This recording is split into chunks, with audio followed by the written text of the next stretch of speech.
What's up, everybody? Welcome to the LCI Green Room. I'm Jacob Winograd, host of the Biblical Anarchy podcast, and I'm your host for tonight, what's going to be a really great show. If you're watching live, thank you for being here. We'll make time for comments and super chats towards the end of the show, so stick around. A few housekeeping things to take care of here at the outset. First of all, I've been plugging this for, I feel like, over a year now because it took longer than we expected, but the second edition to our flagship book, Faith Seeking Freedom, is going to be our updated and revised edition. That is getting very close to being available for pre-order and publication. And so we have a website up, which it should be up now. If it's not, like, check again at the end of the show. It should be up by then. But it is, we're having some technical difficulties there with the domain redirect. But it's faithseekingfreedom.com. And that's where you can check on the status of the publication and get kind of a little bit of a sneak preview of some of the new content and questions. And there's also like a, little community tab aspect to it as well to kind of talk about some of the topics in there. We're experimenting with some different things with the rollout of this book. It's very big for us. I think I've only recently started to plug this, but I have my own book in the works, and I'm still workshopping that title. But the tagline will be something along the lines of reclaiming the church's prophetic voice against war and empire. And it's basically just a sort of synthesis of biblical theology and church history and like a study of the history and the application of just war theory, and then just sort of taking all that and evaluating America over the last 50, 100 years, especially today, and applying those standards to all that. And so that's a project I've been pouring a lot into. It's kind of the culmination of my entire podcasting and writing career, you might say. I'm really looking forward to that coming out later this year as well. We have a lot cooking here at LCI. We have other books that are in development as well. Make sure that you go to libertarianchristians.com, sign up for emails, consider becoming a LCI insider. If you go to libertarianchristians.com/donate and donate $10 or more a month, then you get all these special perks, including monthly insider calls where you can talk to me and others on our team. And for other updates, just follow us on social media at Biblical Anarchy for me, and at LCI Official for our main account. X is where we post most things. So I am super excited for our guest for tonight. But before we bring Dave up here, I just want to set the table a little bit. He recently appeared on the Piers Morgan show and debated Ben Ferguson. And what they talked about was kind of a perfect snapshot of a lot of the things we're going to get into tonight. So I'm going to go ahead and roll this clip for you guys. Your foreign policy is fraud, Dave. Your foreign policy is bury your head in the sand, bother no one, and then no one bothers you. And when you're dealing with terrorists, that never works. 9/11's a great example of that. We were non-interventionist until 9/11. Yeah, right, please. We were bombing Iraq. We had a sanctions regime around Iraq. We had military bases in Saudi Arabia. We were asleep at the wheel on 9/11. There's a reason why John Ashcroft wrote a book called Never Again, because we were so asleep at the wheel. You don't know what you're talking about. Madeleine Albright was asked about how the UN had estimated that 500,000 children had died of starvation and malnutrition due to the Clinton blockade around Iraq. She said, and I quote, "That price is worth it." What I believe is that we don't launch wars of aggression, wars of choice, reckless wars against countries that don't pose a threat to us. I'm defending the just war theory of Christianity and the constitutional system that the framers laid out. And with that, the one and only Dave Smith. Dave, welcome back to the LCI Green Room. Good to have you, man. Oh, thank you, my brother. It's good to be with you. This is my favorite Christian green room to attend. and let the record show I am wearing a slightly different gray hoodie than I was in that clip that you played. This one's got a zipper down the middle, just to be clear. Not the same one. You're infamous now for showing up to serious topics and hoodies. It's it's like the failed comedian bit didn't work, right? And you haven't been there, hasn't worked. So now it's like they're really scraping the bottom of the barrel. It's like, oh, he shows up and wears hoodies. Yeah, well, I like that. I like all of those. I like that all of those are the knock on me. Like, yes, that's right. I'm not a serious expert. I'm just a comedian. I'm not a suit and tie guy. It's like, okay, now still. So you should really be able to beat me in this debate now, right? But what do you have? Exactly. Can I just say, by the way, because it's just so funny to me that, so for people who don't know, if you don't watch the Piers Morgan show, I'm not blaming you for that. I understand why, although I do think it's kind of an important show. But so the setup to that debate this is just how easy it is. The universe just like shines on people who are telling the truth. And there is something spiritual about that. But so me and Ben Ferguson had a big thing that caused like a big viral trending thing because I had said that the US government is the biggest terrorist organization in the world, which in our circles is a fairly mundane, like given, but in more mainstream circles, I guess that's still a controversial thing to say. But so he goes, that's outrageous that you would say this and you hate America and blah, blah, blah. And then when I debated the Adam guy, that was like a big topic. But you said America's a terrorist. And then me and Ben Ferguson go for a one-on-one debate. And the morning that we're getting ready for this debate, or the day before, the president of the United States of America had the Easter tweet where he literally says, we're going to end civilization and send you back to the Stone Age, and then ends the tweet by saying, Allah Akbar. And there's something just so funny about, like, imagine just that card being dealt, and then you still got to go in there and go like, yeah, but that's totally different than a terrorist. Ignore the praise be to Allah and the ending civilization. And, so I don't know, man, it's a wild time to be me. They're making it easy. It is. And, I need to start with a serious concern of mine, which is that I thought you were against spanking and the corporal punishment of children, but I keep seeing you go on these panels and commit what I can only think is objectively described as an absolute smackdown of children pretending to be adults with informed worldviews and an understanding of U.S. foreign policy going back 50 years. So, like, do we need a peaceful parenting intervention here? I get your point. It's a fair point, but I'm going to say, in the same way that I reject the trans nonsense, like, these are adults and they may identify as children, but these are adults. And so it doesn't count as spanking children. I fully believe in spanking war hawk adults, just not kids. Oh gosh. It's just, some of these things, it's like, we were texting the other day. It was just like, it's like on one hand, there's just something about like seeing you just absolutely decimate people. On the other hand, I'm just like, it feels like when you're watching, like the WWE, and it's like, it can be entertaining, but then you're like, at the end of the day that like it's fake, not even just fake, like it's scripted. It's like, these are men just fighting for entertainment, right? Like, they're not like fighting like because they actually want to kill each other. When you're doing these debates, it's like, oh wait, no, that's a real person who is like actually sincerely is deluded. Either they're deluded into thinking that's what they actually believe to be true, or they're absolute psychopaths and they're out there lying through their teeth in the most like unbelievable way, which is, so it's entertaining. And then it's, after you let it sit for a little bit, it's kind of disturbing. Like, these are the people who are, near the levers of power. Yeah. That Ben Ferguson guy, he hosts a podcast with Ted Cruz. Not saying that's exactly that he has the levers of power, but he's like a senator's guy, and he will confidently just say to you, we weren't intervening at all before 9/11. And then I go, dude, the Clinton blockade and this killed all these people. And he goes, what was that, 20 years before 9/11? As if, by the way, as if that would make it like, Jacob, I killed one of your kids, but that was 20 years ago, dude. Oh, you're still hung up on that, dude? Like, yeah, it's not that would matter, but you're also like, no, dude, try 3 years before. What do you mean 20 years? But like, they don't. It's shocking how little people know, and that's why I don't have a problem with the knock on me being that I'm like a non-expert comedian or something, because that is true. But it's like, okay, fine, I'll take that knock, but then isn't that what an indictment of this entire system? Then how am I able to like rise as far as I've risen and just objectively just wreck so many people in debates? Like, yeah, you're right. It's like, that's how fraudulent all of them are. That just a guy who's read Ron Paul's books can beat all of them, because all you got to do is read like 2 Ron Paul books before someone goes, we were non-interventionists before 9/11. You go, oh, well, that's just. Well, see, Dave, what you don't realize is that we can go to war with Iran because of what we have not done. What they have not done for the past 30 years, which is, building a nuke.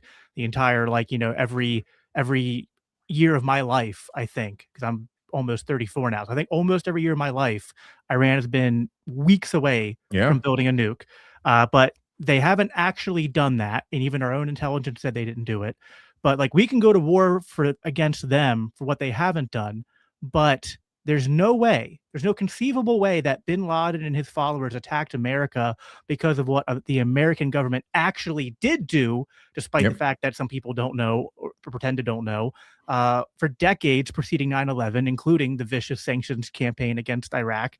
And what's funny about his whole objection to that was, like, it's not like George Bush, that started with H.W. Bush, and then it's through the Clinton years, and then W. Bush keeps it going up until it's like, oh, we don't have to do a sanctioned regime. We're just going to invade the country and occupy it now.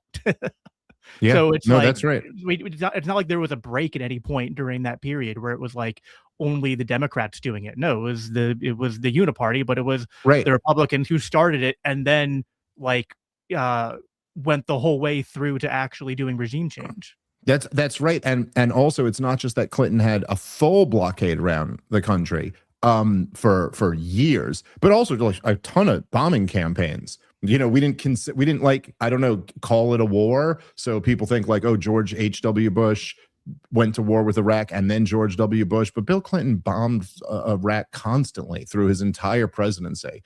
And that's just, we were essentially bombing Iraq with a few breaks in between from 1991 or 92, whenever we launched that war, all the way through to, in 91, all the way through to 2020, whatever, or what 2000 teens or whatever. I mean, we were just bombing them for 30 plus years. Anyway, it's something. So like, because like whether or not we think Ben Ferguson is really that dumb, it's like there are still, and I think there's something about me that I don't know if it's a naivety or if it's like a incredulity that like I just expect at some point, especially when like we can look back at everything, I start to expect that people, it's one thing in maybe 2008 and 2012 and even 2015 for only maybe a small portion of the country, mainly libertarians and anti-war people on the right and left, to know about this stuff. But I just felt like at some point, like, okay, haven't we all now kind of figured all this out? But no, there's still people today who have this like cartoonish idea of the foreign policy history, and I don't know what to think about that. That there's this sort of disconnect where people are still operating on this pretense that like and it's the sort of the World War II lesson that like the issue is when we're not active enough, right? And the issue is when we're not trying to intervene, is when we're trying to appease or pursue peace. That's the only issue. And I'm just like, okay, again, you feel like, I know, to give, I guess, some credit, like there are some people who are maybe not supporting Trump right now, but were part of that America First coalition who did learn that lesson. But again, like it seems like your average median Trump supporter and Republican party member, just like they still aren't contending with that, which it's just, I don't know if that's just sort of blind party loyalty and they're just repeating talking points, or like what's up with that?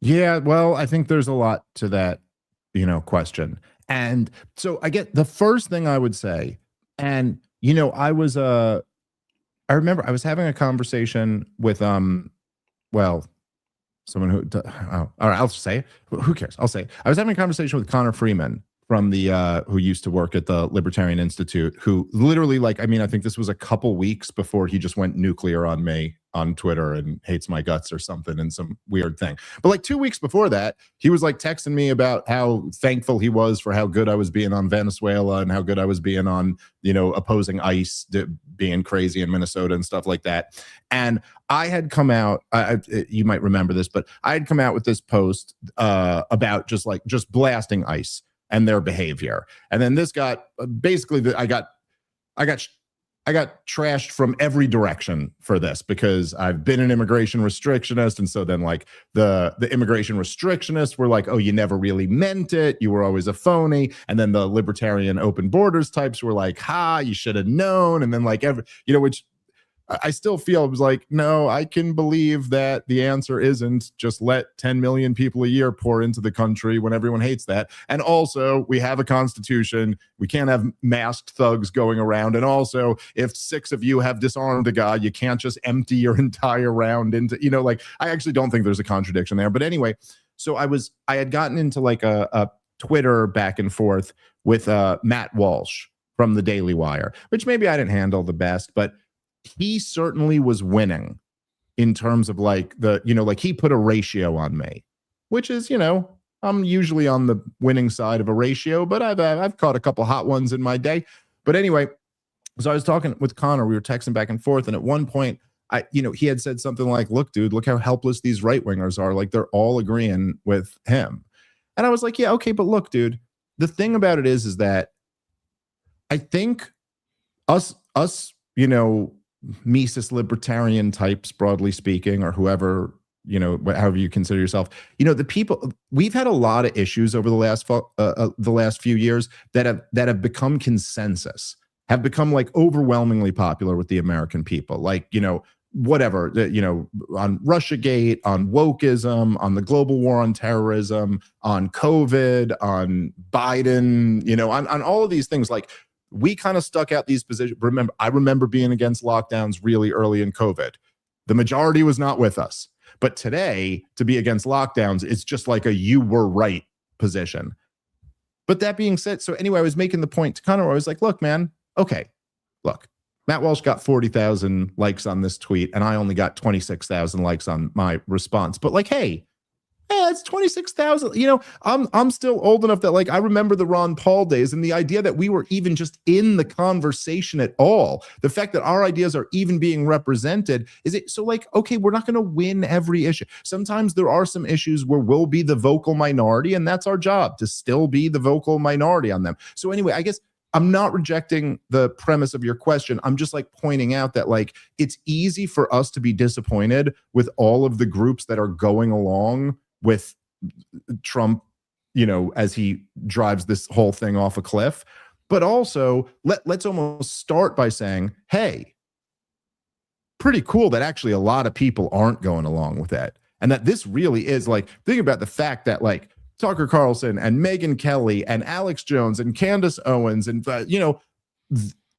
however you feel about them in totality, there are the most popular commentators in the country are not going along with this. And I'm not saying I'm not even claiming the majority or even close to the majority of that credit goes to libertarians, but we get some of it. We've been in the ear of all those people. We are part of the reason why Rogan and Theo Vaughn and, like people like that are like, no, like, even though we're the guys who got Trump elected, we're not going along with this. So I am first and foremost tremendously encouraged by the dynamic that this is the most unpopular war in American history, that Donald Trump's approval ratings are tanking, that his base is collapsing, his coalition is destroyed. That's actually a really encouraging sign. We've never seen anything like this before. When Obama ran as a peace candidate, but then went to war, none of that happened. When Bush ran as a peace candidate, but then went to war, none of that happened. Even under Biden, when he ran as the moderate, kind of like, let's go back to normal candidate, and then tried to murder everybody who didn't want to take an experimental vaccine, slight hyperbole, but not that much. He still didn't lose his coalition off that. It wasn't until he went senile that he lost. So, okay, so that part is very encouraging. And then, that's a lot of talking to then finally get to your question. But look, there's different groups of people, right? Like there are the commentator class, there's the Israel lobby class, the Ben Shapiro's, the Mark Levins, the Alan Dershowitz's or whatever. Like these people are just obviously going to support whatever is the Likud neckline. So that's expected. Then there's another group of commentators who, in a weird way, I think I find myself being more frustrated with lately. The Steven Crowders, the Will Chamberlains, they're not exactly part of the Israel lobby. They're just kind of like, I'm following Trump because I think that's where my meal ticket is. I think that's where the popularity is. And that is disappointing because those guys will support something that is explicitly against what they said they were for yesterday. Like there's that one Twitter account. It's called Gunther Eagleman. Yeah. I mean, this guy was retweeting every anti-war thing I had to say a year ago. Down to no war with Iran. And no new wars. And saying keep out Lindsey Graham. He's a war hawk. And and so but then again, I tend, maybe this is just my, Ron Paul always telling me I have to be optimistic, is kind of wearing off on me. But I go, well, that is pretty revealing though to anyone who's paying attention, right? It's like, come on. I mean, this guy just does not stand for anything. And then amongst people, just like amongst the regular like voters and the American people, there are, I don't know, man.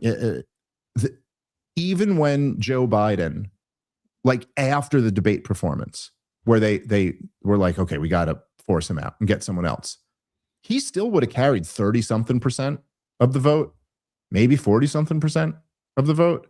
I mean, even it's like just the way the country works is that most people's minds fall into this. This is why libertarians always love the term duopoly, because it is like you just fall into this thing like I'm so against the other side that I'm for this side, and you'll rationalize away anything. And so we kind of got to accept, in the same way we always kind of knew, right, that we weren't trying to convince 100% of the American people. We knew that was unachievable. We weren't even shooting for 51%, but we were like, hey, if we can get 10%, God willing, 15%. Like that's going to be enough to move the needle on this huge. So I try to just accept that those people they're not really listening to the arguments and weighing out, who had a stronger point. They're just going like, I'm on this team. I'm with my guy. That's okay. It doesn't mean they're bad people. It does mean they're supporting something evil, but that doesn't mean that they're necessarily evil. But at least I would go, hey, there are a whole lot of people who are movable. That's one of the things that's been demonstrated here. And I do think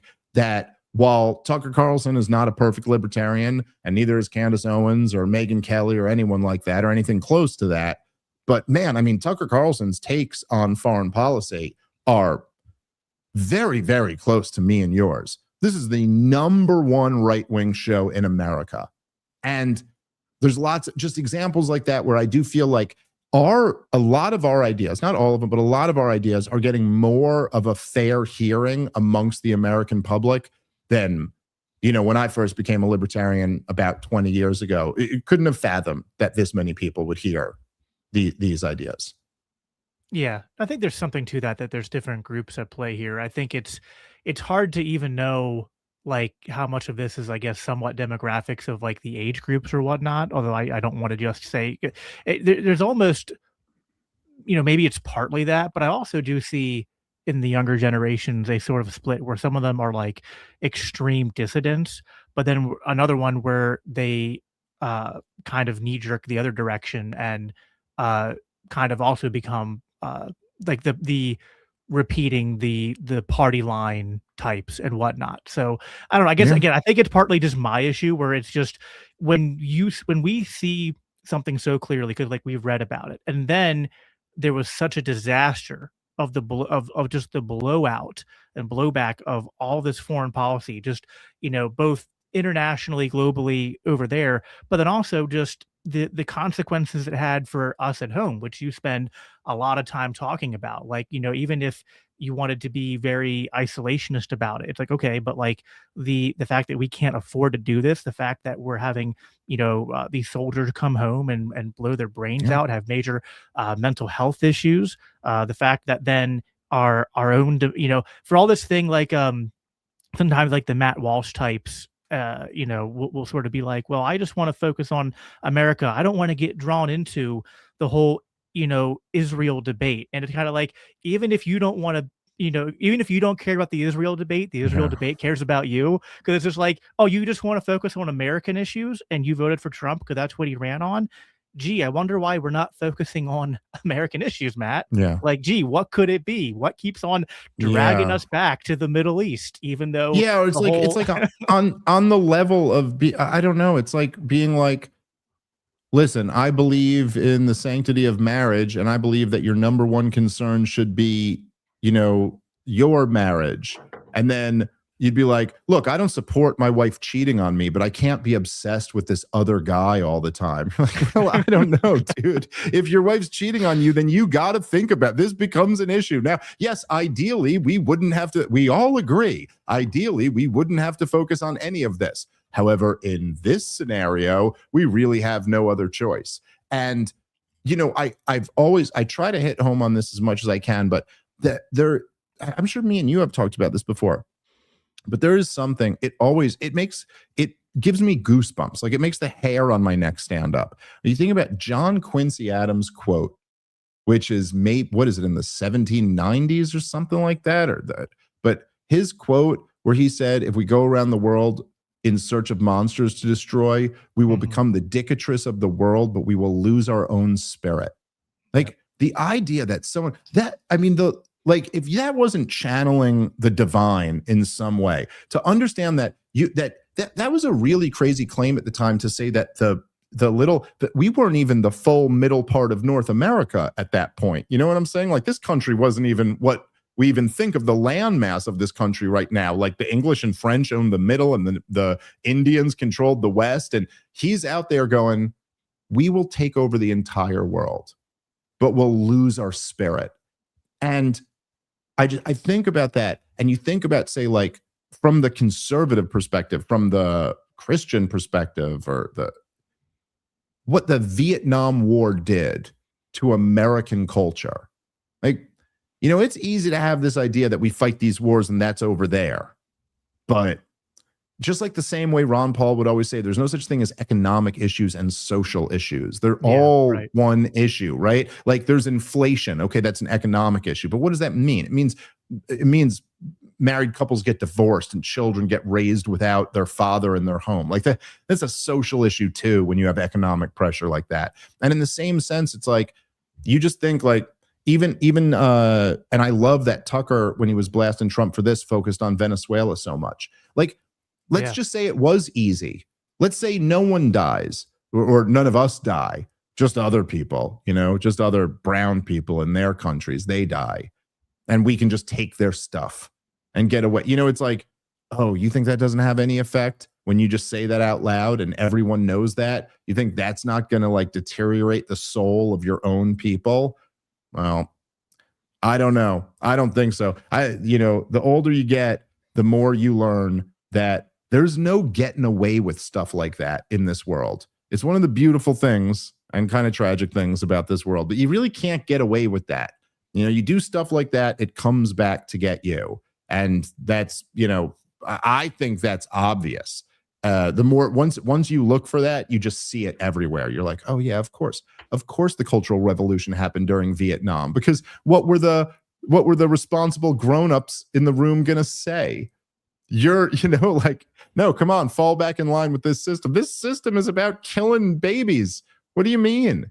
That's it. How are you ever gonna? How is a dad who supports the war in Vietnam ever gonna talk to his 17-year-old daughter about how she needs to put on some more clothes? What moral authority do you have about anything? Yeah. You know, one of the most impactful things I ever heard you say was at the New York Mises Caucus event back in, I guess this was either 21 or 22, and you put it similar to what you're saying now, and in slightly different terms. You said that, you know, after 9/11, we had the conservative evangelical Christian majority in America had this sort of moral mandate. It was cultural hegemony, so to speak, and they literally staked it all on killing like 1 million Afghanis and Iraqis and other, you know, Arabs in the Middle East, right? And then all the domestic stuff that followed, and then it's just, it's like it's this whole cause and effect thing. And again, there's this growing frustration I have where I think it's fair to point out that compared to probably during the Ron Paul years, and, you know, good grief, I can't even imagine being around during the Harry Brown years, you know, but like, we're definitely better off than we were then. It's just astounding how much, the degree to which people can delude themselves, and just like, especially, you know, you brought this up on a show the other day, which I don't think you've actually did it yet. You're supposed to post that link to that Scott Horton article from 2005, yeah. where he literally is talking about, I was like, did he really write that? And I went and looked, and he literally goes through and talks about how if we go to war with Iran, then they have all this military capability and they'll be able to touch all our military bases. And then basically what they would do, because they're near the Persian Gulf, is that because of their strategic location, is they're going to close the Strait of Hormuz, and it's going to cause this giant, they're going to hold the world by the balls, essentially, because of all the disruption that's going to cause the trade. It's like, so Scott wrote that in 2005, 21 years before it actually happened.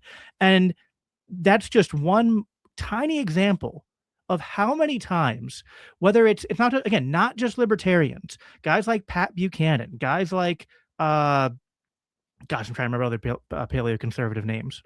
Sam Francis and Paul Yeah, Gottfried, and Paul all Gottfried. those guys were great on this stuff. Yeah. And there's great anti-war leftists too from back then. Like everyone is accurately predicting these things time and time and time again. And it's just like, I the other day I literally just reposted in long form the entirety of Harry Brown's September 12th, 2001 essay, When Will We Learn? And it's just like, I don't know. I guess some of us have, but it still feel like the vast majority are just sitting there it's like watching your kid keep on touching the hot stove. Going, ow, it keeps hurting me, and then you watch them do it again. But look, let's at least separate for a second government policy from the American people, because the American people overwhelmingly, it seems, have learned the lesson. And that's a thing that I'm clinging to that is my life raft of hope here. But okay. But it is true that this is the most unpopular war. There's not a single war in the global war on terrorism or before that was this unpopular as it was launched. So for the most part, the American people do recognize that. And they're trying to cook the books right now and go, but look at this poll of MAGA Republicans where they still support this. But look, dude, if you look at the polls, and I take polls with a grain of salt, but if you look at all the polls, if we can learn anything from them, Trump is tanking. Trump is underwater with white working class, non-college educated voters. His base, he's dying out here, and it's only going to get worse if he can't pull something that he can call a win out of this, which I think looks very unlikely. And so, a lot of people have learned the lesson from this stuff, and not, again, that has not changed the political class, but they are very well aware of this dynamic and they are very concerned with it. And so I do think, and again, all of this stuff is always a guess when it comes to strategy, but I do think it's like, all right, that's the vulnerability in this system that we can exploit right now, is that we can keep talking to people and just keep presenting these arguments, which are so clearly so much stronger than any of theirs. And if you think about there a bunch of us who were really opposed to the 12-day war, we took a lot of flack from the hawks after the war, and they would really try to go, you guys were so against this, you were acting like this would be a catastrophe, but it wasn't. We just took out the nuclear site, and look at that nuclear program completely obliterated, no Americans dead, all this, and they boasted about this. Now, of course, our arguments have aged very well, because if you have to go back to war with that same country in 7 months, and it actually is a disaster this time, and a lot of Americans die, and a lot more are wounded, and a lot more people total die, and the global economy takes a big hit, and you had to spend $100 billion on it, okay, it doesn't look so clean anymore.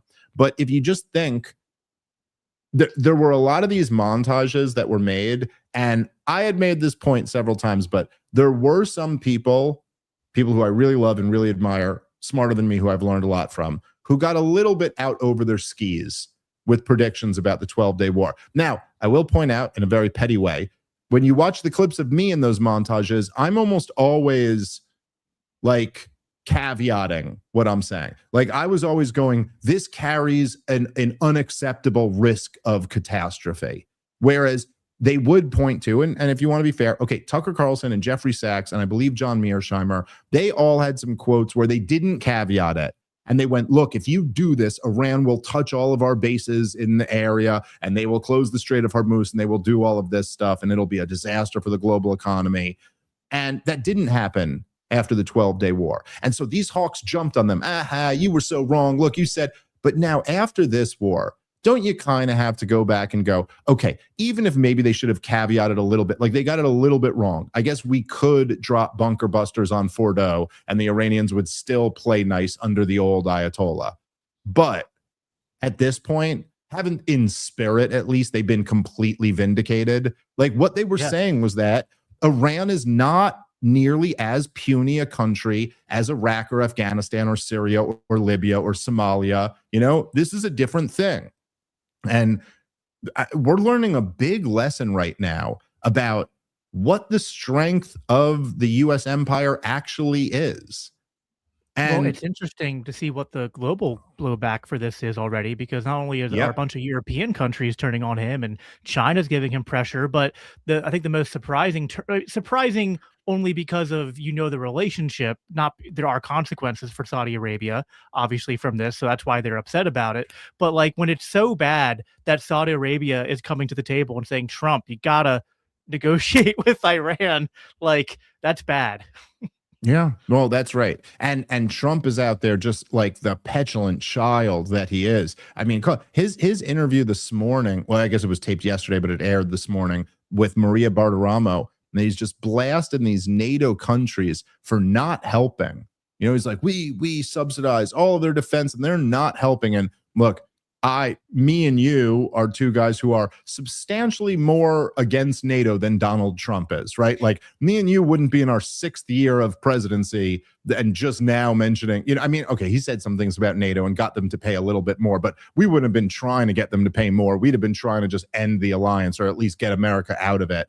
But this is the most ridiculous criticism of NATO ever launched at them. There's no obligation under the NATO treaty that if we launch a war of aggression, they have to be right there with us. It's the deal is that if we get attacked, we all have to collectively help the defense effort. The deal isn't that if we just decide to launch a war that they all warn against, they're on the hook when it becomes a disaster. It's just too ridiculous. And Donald Trump is trying. I mean, it's so, again, like this isn't even propaganda like WMDs or 12 days to slow the spread. This is propaganda like everything's okay with Joe Biden. Like you get to a point where you're like, dude, that is just not going to work. There's no way you can convince people that. And as Donald Trump is sitting here trying to say it's not a war, but we've been at war for 47 years and it's easy. We've already won and the strait will naturally open, but we have to blockade the strait and it's really easy to open the strait. And we've been tremendous. We could end it right now and it would have been a huge victory, but we're also really furious at all of our allies for not helping us with this very easy victory. It's just, this isn't even professional level propaganda. This is amateur stuff that just cannot work.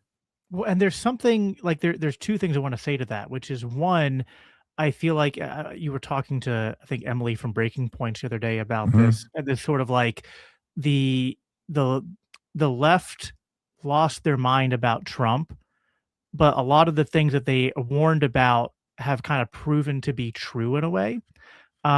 Which very rings true to me because, again, so I wasn't a libertarian until about 2017, 2018, and you played a big role in that. But before that, so 2015, I was a bleeding heart, like Occupy Wall Street, Bernie Sanders type, anti-war lefty. And then when Bernie Sanders got, robbed, kind of like Ron Paul got robbed from, the anti-war candidates trying to run in respective parties are unable to get that nomination. Still bitter about that. But after that, then the entire Democratic Party, including fellow people who were in my camp of that, were saying, okay, I know we just kind of spent the last year talking about how horrible Hillary Clinton is, but we gotta vote for her because Donald Trump is like an existential threat to not just our country, but like to the world. And this is 10, 11 years ago now. So I was just kind of like, oh, okay. Yeah. I guess you guys are right. So I went along with it. Then Trump wins and it, again, I feel like this long con has been played on me, right? And I wonder if that's how you feel too, because it felt like Trump, and I think this went into why we even entertained voting for him reluctantly the last time around, because it seems like in his first term, there were all these doomsday predictions about how bad he was going to be. And then there were still things that were bad, but it was almost like, where he's bad, he's kind of status quo bad. And there's also some areas where he's like at least like measurable improvement from the status quo. And then everything that's coming after him is just Russiagate stuff and just the left calling everyone Nazis and going into the woke insanity. But now it seems like we've gone full circle, and it's like, okay, this is the Trump I feel like the left thought was going to happen in his first term. But I'm just wondering, like, is the difference Trump, or is there something else? Is it like losing in that in 2020 and everything he went through between that? Did that change him? Or again, and I keep referencing this, but like, is it the influence of things like the Israeli lobby and other neocons that have been, kind of pulling on him for the last several years? Like, I'm just curious, like, why do you think there has been this sort of change? Is it more to do with Trump, or is it more to do with the influences around him? Oof, man, that's a tough question, and there's a lot of speculating, to even attempt to answer that question. I'll say this, right? So looking back, it's like, look, even what you're talking about, even with like the Bernie Sanders thing, and then leftists being convinced to be funneled into Hillary Clinton. I mean, just like think about like Bernie Sanders, whether this is not, I'm not alleging any conspiracy. I'm not denying any conspiracy either. But if you were to say Bernie Sanders is an op designed to energize the left and then throw them into the Democratic establishment, well, certainly in effect, that's exactly what he tried to do. Whether you think that was intentional or not, but like the guy railing against the big banks was trying by the end to funnel you into supporting the candidate of the big banks. And we know that literally the Democrats cheated the democratic process. It's almost like a Republican who stands for empire, a Democrat who's against democracy, right? Like the Democrats cheated the democratic process 3 years in a row in their primary. 3 cycles in a row in their primary in 2016 and 2020. And then in 2024, they just didn't have one at all. And they also, I mean, look, it's hard to overstate how much they stepped up the hysteria and insanity and really crossed red lines of new American precedents. I mean, you talk about the Hunter Biden laptop scandal. I mean, blatantly stole an election by just like framing a story. We know this from the Twitter files that they silenced the story, silenced the voices who were raising awareness about the story. They had these 54 intelligence agents all sign this letter saying it was Russian disinformation. We know this is not true. This was Hunter Biden's laptop. We know that for a fact now, and that clearly was the difference in the election. I mean, that definitely was an issue that would have swung at least a few points, and that was the most razor-thin election ever. The few points is the whole difference there. And of course, you had the woke insanity, Russiagate, which was completely like just the deep state framing the president. You had COVID. You had like so many things going on here. So it's not, I'm certainly not saying we were wrong to tell the truth about any of those things, because we were right about all of that stuff and they were wrong about it and we were right to call it out. I think that in the mix of all of these things happening, just your average kind of liberal person, they didn't know about any of that stuff really, or really read or think about any of it. It was just like, I don't know, this is what I saw on CNN. And mostly what they were just reacting to was just how clearly an awful, just horrendous person Donald Trump is, which was always true. I mean, just like this horrible guy, like the most horrible guy, the type of guy who cheats on your pregnant wife with a porn star. You know what I mean? That guy. Like just the worst guy in the world. The worst guy in the world who's talking about like he would date his daughter, just clearly cares about his own ego more than anything else, and clearly is an ignoramus who has never read a book about anything and yet thinks he knows better than everybody else. Like but what we were talking about was like, yeah, dude, but the deep state is framing that guy just for the crime of saying, hey, we should get out of these deep state forever wars or something like that. And so it was very easy to go like, yeah, you're concerned with this little petty, like personality or the person. We're talking about something much bigger than that. Something did change in Donald Trump also. And I don't know what it is. I've heard a lot, at this point, I know a lot of people who are like pretty close to that. Like I got sources now and stuff. And I hear a lot about like, oh, it is that he is controlled, that he is threatened, that they're, and I don't know exactly what changed, but something for sure changed in Donald Trump. I mean, and I don't mean to say this like, oh, we were duped. I didn't have like crazy high hopes for Donald Trump's sake. And I said this, if you go listen, even when I was talking about supporting him, I constantly made it very clear that like, I will be back here having denounced him later, almost certainly, because he will disappoint, as they all do.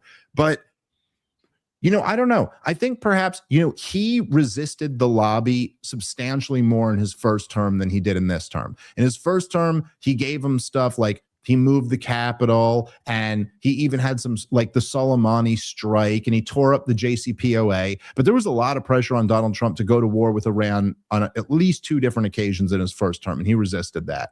And there was all the same propaganda about how, they were weeks away from nuclear weapons or all that.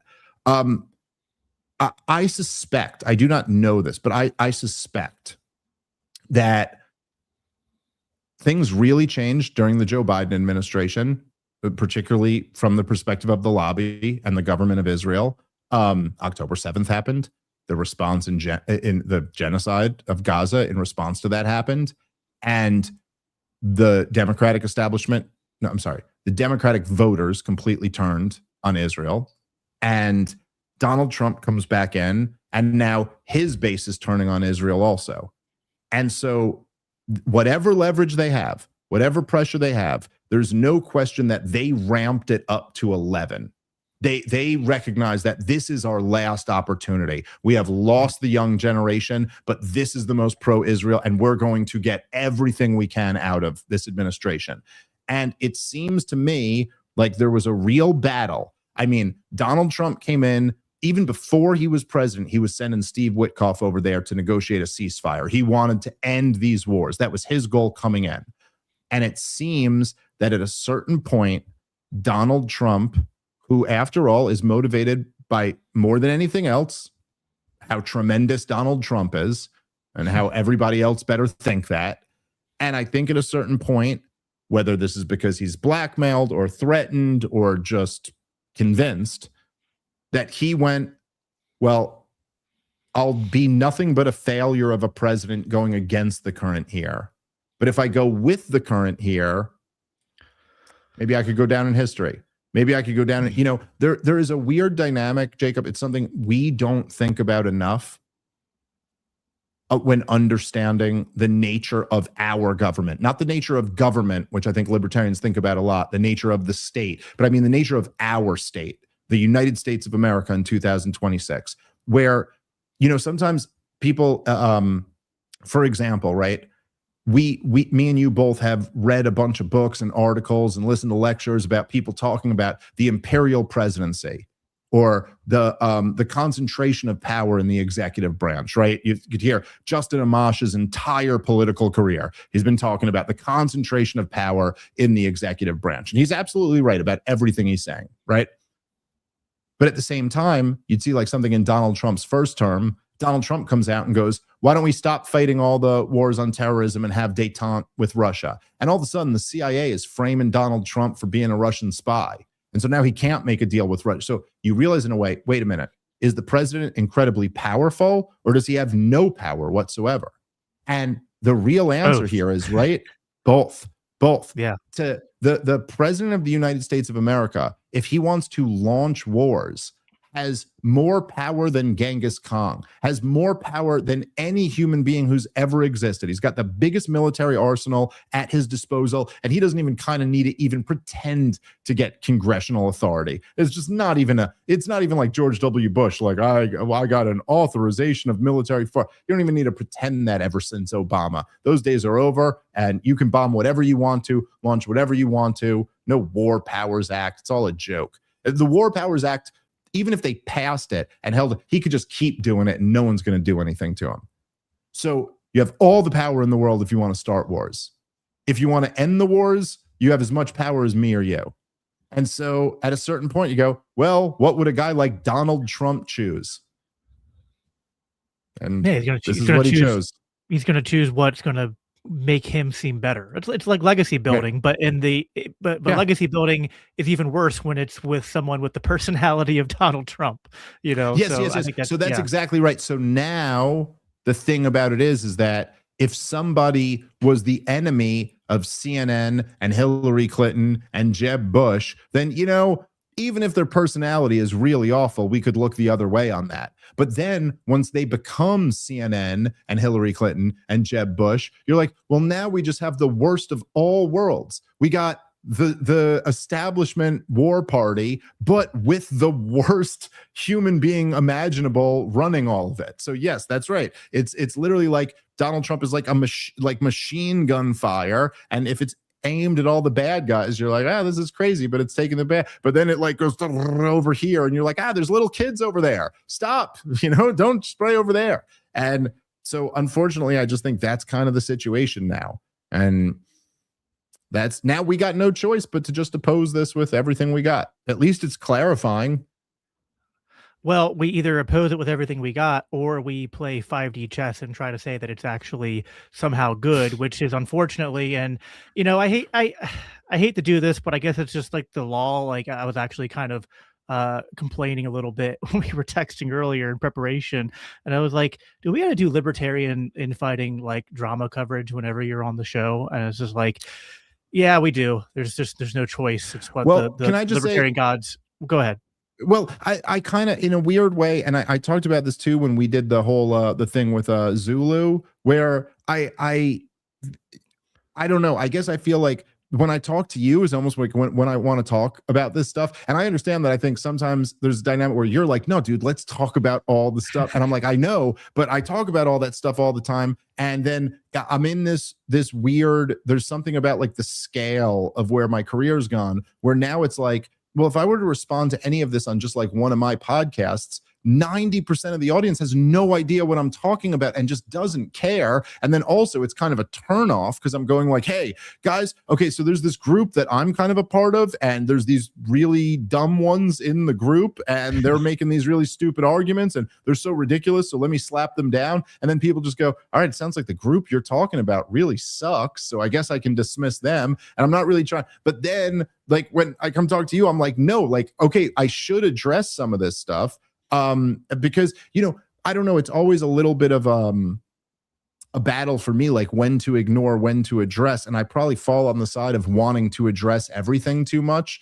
But also I feel like, I don't know, there's people out there, maybe like good people who heard that and then go, well, what would Dave say to this or something? So anyway, yes, I want you to bring this up. I want to talk about it all. Yeah. Well, I think there's something to it where it's like, part of my instinct, I think, is that I don't want to make libertarianism look worse than it already does to the people who know it exists. And so part of the airing dirty laundry part is a little bit of a turnoff. But then it's also like, if it doesn't get addressed, then the laundry is not going to get washed. So I guess we have to address it. Well, so, dude, that's exactly how I felt about the Zulu thing, was that it was just like, I go, look, dude, the last thing in the world I want to do is get more eyes on the fact that someone who's at least by a small camp, but a very committed camp, seen as like a serious, person in the libertarian world, is making this argument that like you should let your own child die before you aggress in the tiniest possible way. I don't want to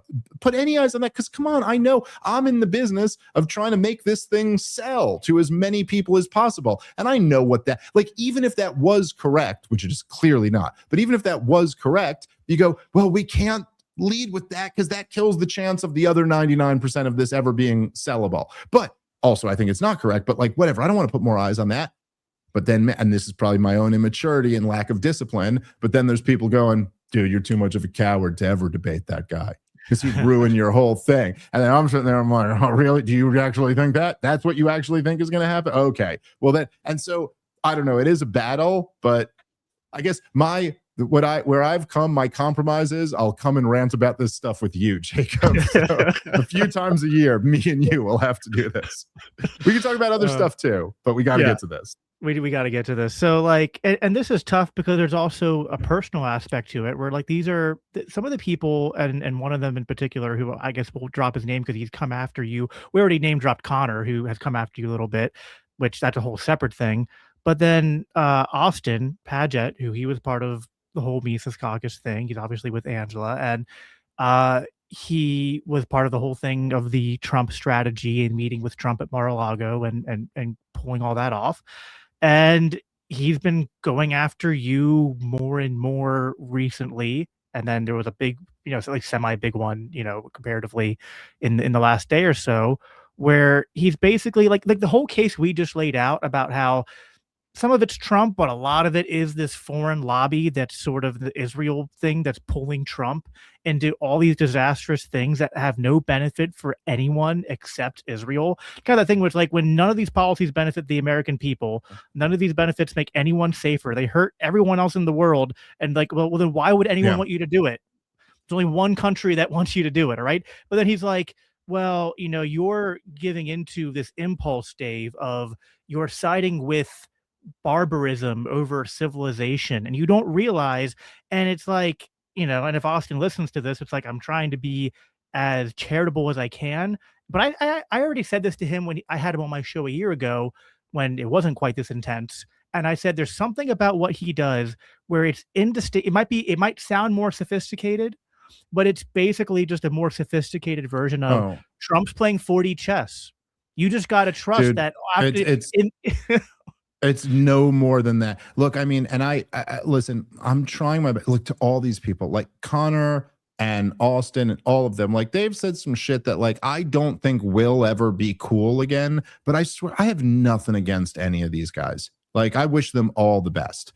I don't mean this to be too insulting up front, but if you want, we could even pull up the Connor tweet just to not misrepresent. I mean, not the Connor tweet, I'm sorry, the Austin tweet, just to not misrepresent him at all. But the thing that bugs me the most about Austin, who's just kind of like, dude, go have your opinions or whatever, that's fine. But he's kind of constantly like coming at me. And there's this very strange dynamic where, Jacob, it's almost like, to me, like if my wife just started coming out and posting really provocative political takes. And it's like, okay, hey, that's not exactly me, but it is my wife saying that. And then it almost feels like, wait, does that also represent what, the thing is that we, the Mises Caucus, this big kind of like, this whole movement thing that we did that overtook like the third biggest political party in the country, that I planted myself very much at the center of, ultimately ended up making Angela the Libertarian Party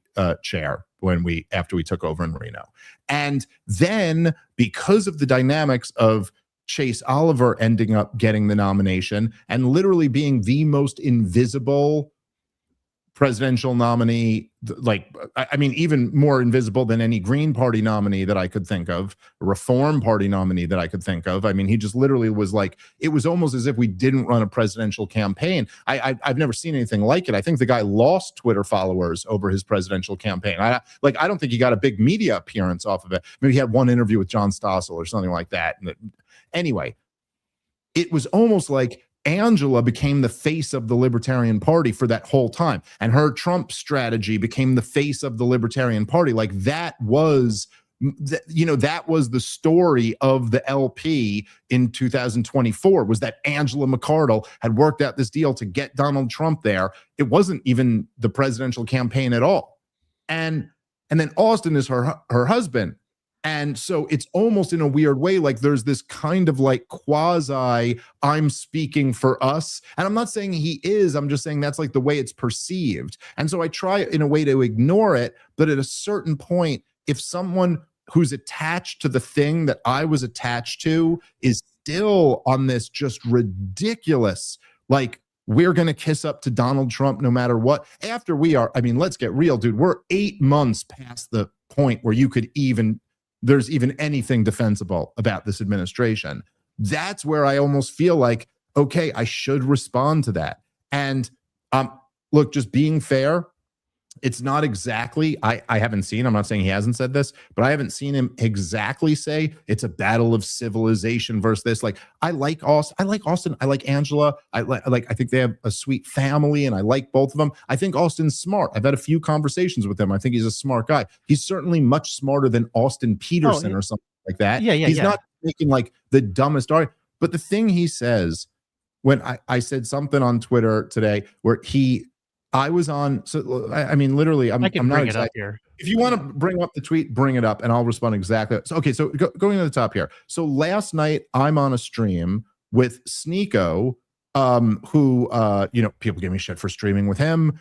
This is nothing new. I like Sneeko. I don't know that much about him, but he's been nothing but cool to me. And I saw he's a young guy who's got a big young audience, and he was really against the Venezuela strike, really against the destruction of Gaza, really against the war in Iran. And I like having conversations with him. He asked me to go on with this Professor Yang, or I might be saying his name wrong. And so we went on and we had a conversation. Now, in this clip that people were trying to make, with the Libertarian Party itself was trying to make a big deal, there's literally nothing controversial about what I said. I said, there's an argument that it's better that the Democrats win the midterms because the Republicans need to be punished for this. And then after that, we should never support the Democrats, and I'll never vote for them anyway. But we should hope that maybe Thomas Massie runs, or maybe some other candidate emerges who's better than this or something. You can go listen to the clip. And Austin starts with palling around with Zhang to help the Dems is evil. Where it's like, already you're like, look, dude. Look at the Archie Flower language that you're using there. Like, palling around with Zhang to help the Dems. Is this not identical? Why does every defender of Zionism or excuser of this Zionist BS always have to use the identical tactic of the woke left? Palling around. Remember when all the guys used to say to me, you're palling around with Nick Fuentes. You're that. In other words, had a conversation with. That's literally what you mean. Had a conversation with to help the Dems. Dude, if you listen to this show, and Jacob, I encourage everybody to go listen to it. Not just this clip here, but listen to the show I did last night with these guys. Dude, we eviscerated the Democrats. Even after this clip, we both went on for like 20 more minutes about all of the crimes that the Democrats have committed in the last 20 years and how you absolutely can't support them no matter how disgusted you are at the Republicans. So this framing already, this is nothing more than you talked to the wrong person.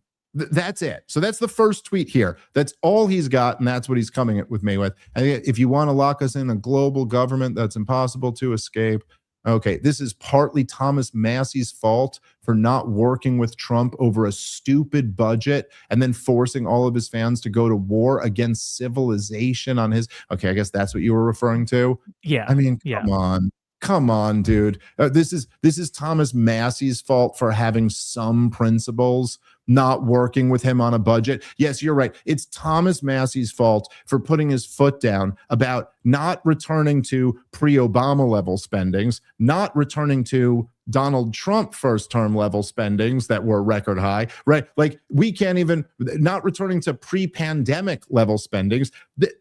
Thomas Massie's having a fight over returning to pandemic level spendings. Like, this is just too ridiculous for you. Oh, it's his fault. He's the one who's wrong. And I'm sorry. It's just like, whatever. Here, go to the next tweet too, because it's your response or his quote tweet to you. No, his quote tweet to me. I just said all I said was, wow, Austin, impressive. Like, maybe it's not, because he called me evil. I go, maybe what's evil is supporting, funding genocides and launching wars of aggression. And his response is, Trump has done more to help Palestine than you. Which just, like, dude, this is like, it's uncomfortable to watch another grown man just embarrass themselves this way. Like, have a shred of shame or integrity. If you want, listen, obviously what happened here with Austin, I think it might be the case with Angela too, but I don't know. They flew too close to the sun. They got too close to the seat of power. I really regret my role in putting them in that position where they would even get there. But I also do understand that It's very hard to be thrown in a situation like that when you've never been prepared for it. But you get close enough and you convince yourself the best thing to do is defend this guy because I got a little bit of an in with this guy and I can maybe have some influence. And if you want to defend Donald Trump, have a little bit of honor. If you want to defend Donald Trump, defend the fact that he is the most pro-Israeli, pro-Zionist president in the history of the United States of America, which is really saying something, because they've all been pretty pro-Israel, at least since 1967, at least in terms of policy. And if you want, like, and he's the most pro-Israel, while Israel has been the most ruthless to the Palestinians that they've ever been in the entire 80-plus year history, okay? If you want to defend that, fine, defend it. If you can't defend it, feel free to shut up about it. But to sit here and say that he was a friend to the Palestinians is like, that is just... Like, after I funded and supported the burning down of your house, I then got the people burning down your house when it's already completely burned down to agree to, like, you know, pause. Yeah.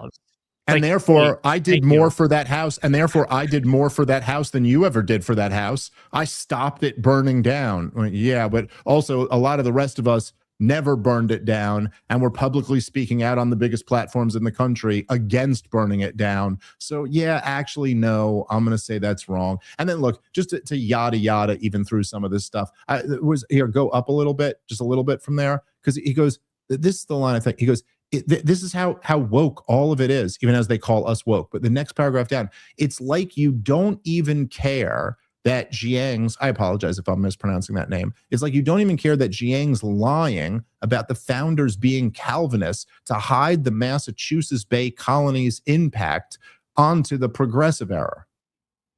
Dude, it's like I don't even care about, I had no idea that that was this guy's position. What do you mean? What is this other? Again, it's like I don't even care. I talked to the guy. I said everything about how I feel. He didn't give me much pushback. He said some things that I kind of agreed with, and maybe a few I didn't, but he didn't say anything about that. This is literally the level of, like, when I would have a conversation with Nick Fuentes, and they would go, so you endorse the craziest thing that Nick Fuentes ever said. This is so pathetic. No, I believe in having conversations. I have conversations with left-wingers and right-wingers and libertarians and all types of different people. And that's what I'm in the business of doing. And if you're against that in spirit, then come out and make an argument against that. But to sit here and say that you know, like what we would always be arguing about, the transitive property here, that if you talk to someone, now it's as if you don't care about everything that they've ever said. This is something we should all see through this, man. And in fact, Austin would have been the first one 5 years ago when one of these guys were making that argument to me to point out how stupid this is. And so, no, look, again, I don't know what does anybody think here? It's like you think, despite any of the arguments being made in 2024 by, say, Angela McArdle or even myself a little bit later on, or about, like, hey, maybe we should throw this leverage behind Trump and try to get some, you know, demands out of it and see what we can do. Hey, we got Ross free. And so there's at least that. And there's some other benefits to this. However you feel about that now, obviously the argument hasn't aged that well, but you know, you work with the information you have at the time. To think, Jacob, that I ever would have supported a president who's doing what he's doing now. That guys like me and you, what did you think? We never meant any of the stuff we ever said. Like, there's almost like this attitude, like, I can't believe you're against wars of choice and money printing and record high budgets and all of this stuff. And then the last thing I'll say, and then I'm curious to hear your opinion on it, but it's like, look, dude, like you said, this is like some 4D chess argument. Oh, you don't even see that Donald Trump's working to destroy the whole global empire. Like, really? Seems to me like he's just launching more wars of choice. And for you to make a claim, you know, it's like on the level of you making a claim. If you just see a guy punching someone else in the face and you go, he's actually trying to save his life. You go, okay, Well, it seems to me like he's just trying to attack that guy. And the onus is clearly on you to have some real evidence that he's actually doing this with the right intention in place. And it's sad. It's sad to see him even like making these kind of pathetic excuses.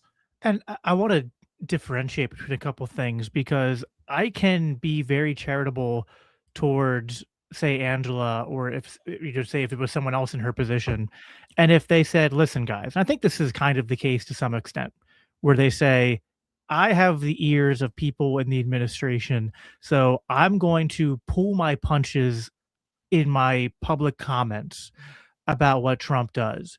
I'm not going to defend it, but I'm not going to go after him too harshly so that I can keep on trying to leverage something, to try to, be a positive. There's a big difference between, like, I wouldn't go after Austin or Angela if that's all that they were doing. Yes. It's more Austin in this case, I think, who is like the bending over backwards to try to paint it as positive. There's also a comparison that came to mind, which, like, I hate to do it because it's almost I'm invoking God wins law and bringing up Hitler, and I'm not trying to do the whole Trump is Hitler thing, but it is kind of like, listen, like you can do a sort of a charitable sort of interpretation of Hitler in a way. Like I'm thinking about this because I've been listening to Daryl Cooper's World War II series. Oh yeah, which by the way, for everyone listening, Daryl Cooper will be on the show next Monday. Oh, nice. So that'll be pretty cool. Have a conversation with him. But I'm listening to that, and like you're getting behind the psychology of why the German people, including Hitler, were responding to this global communist threat that had, not just like ruined a lot of the countries around them, but now that was trying to come and ruin their country, and it caused a lot of people to desert the army and whatnot. And so, like, yeah, you could say, oh, like in the beginning, Hitler was trying to like resist this global communist thing. And maybe he did some things that once he got in power, undid some of the economic, but it's like, okay, but the thing that kind of matters the most about Hitler is probably not like those things compared to like, the Holocaust and his acts of But at a certain point, even if you were sympathetic, you might want to go, that was a little bit too far, Mr. Right, Führer. exactly. Well, right. No, I get your point. And also I think to your point, there's a very different thing between even accepting like, look, I'm just going to flatter this guy. I'm not going to criticize him. I'm going to try to get him to do this one thing a little bit less worse than it otherwise would have been.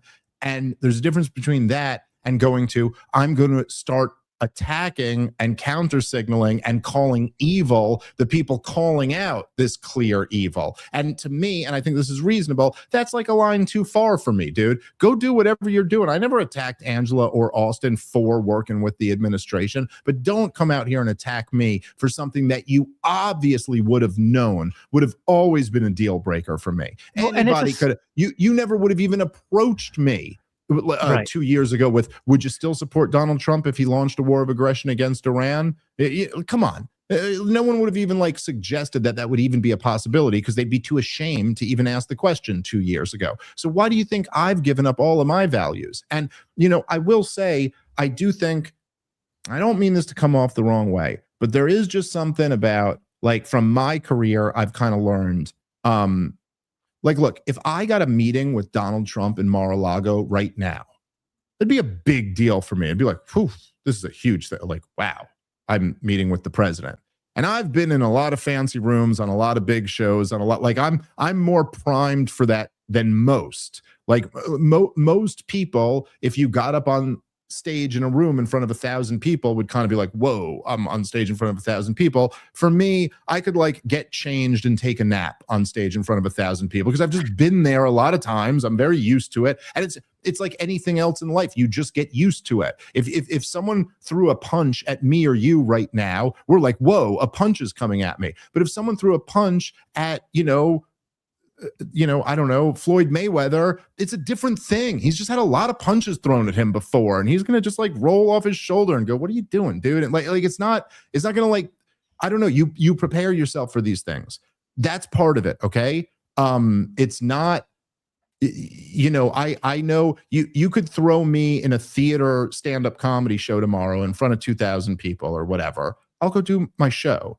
If you took some first-year comedian and threw him up in that, he's going to like freeze in the headlights because he hasn't built up to that process. So all I'm saying is that I do think these guys got in like a room with Donald Trump, which none of us saw coming, way too early, way too unprepared. I do also think maybe this, you guys might think this is a little bit of a low blow, but I got to say, there's something about being like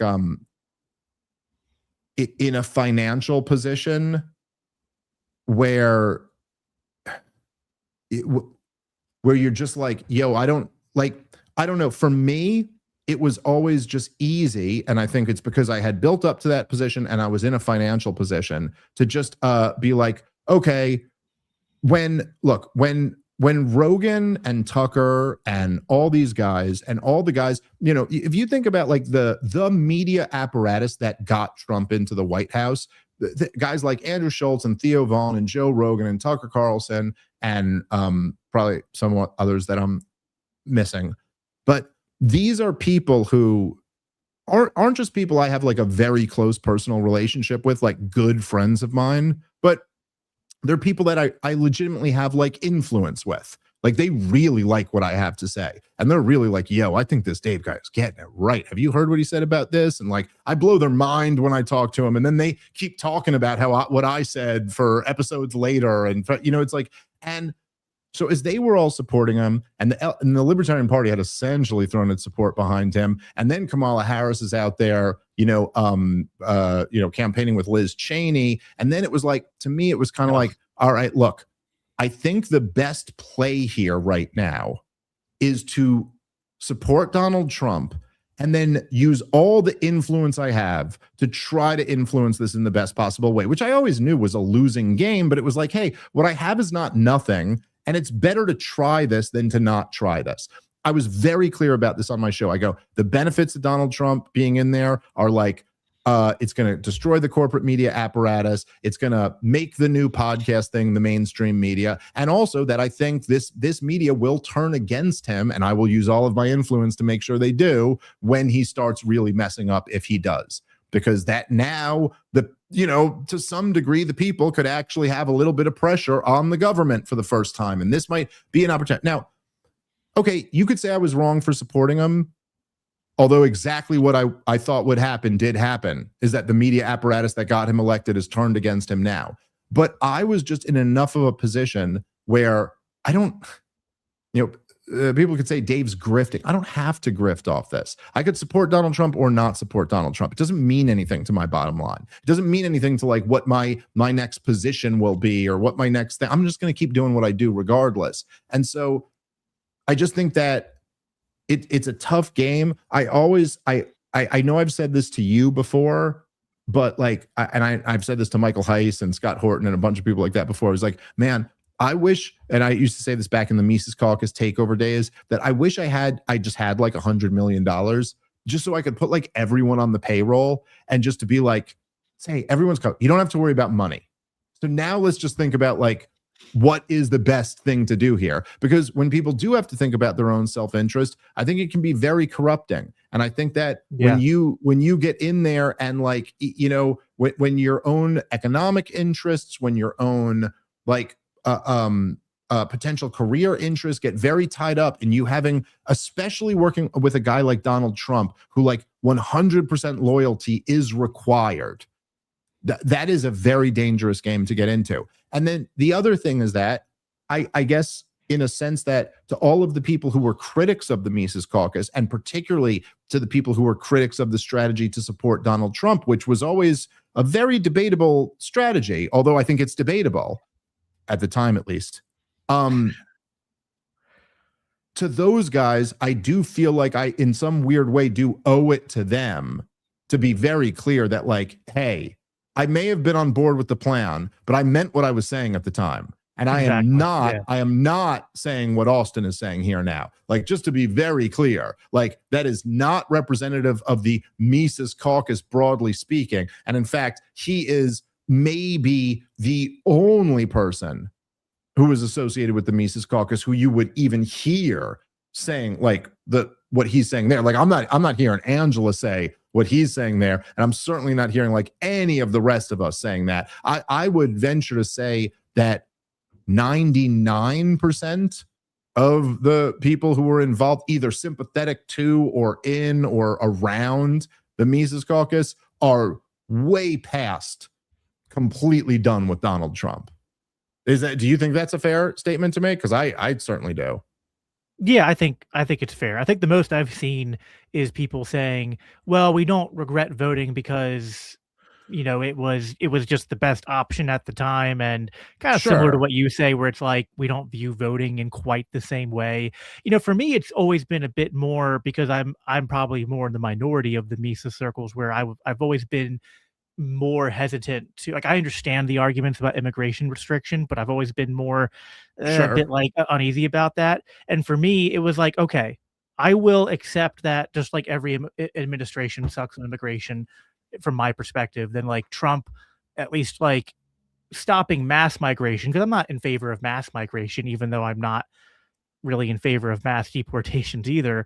But I was like, fine, I'm going to compromise. That's a totally reasonable position. You don't have to, it doesn't have to be one or the other. Yeah. Right. And I thought like, I'm going to kind of like, hold my nose and do this because I was like, I have some reason to believe that maybe some positives will come out of this. And the worst case scenario felt like it would be closer to Trump first term, which I was like, well, I know what that is. And it's not perfect or great, but it's better than 4 more years of Biden or 4 years of Harris. Yeah. But then when it gets this bad, to think that on top of the fact that all the Mises Caucus type people would have been just motivated by the foreign policy stuff alone to criticize it.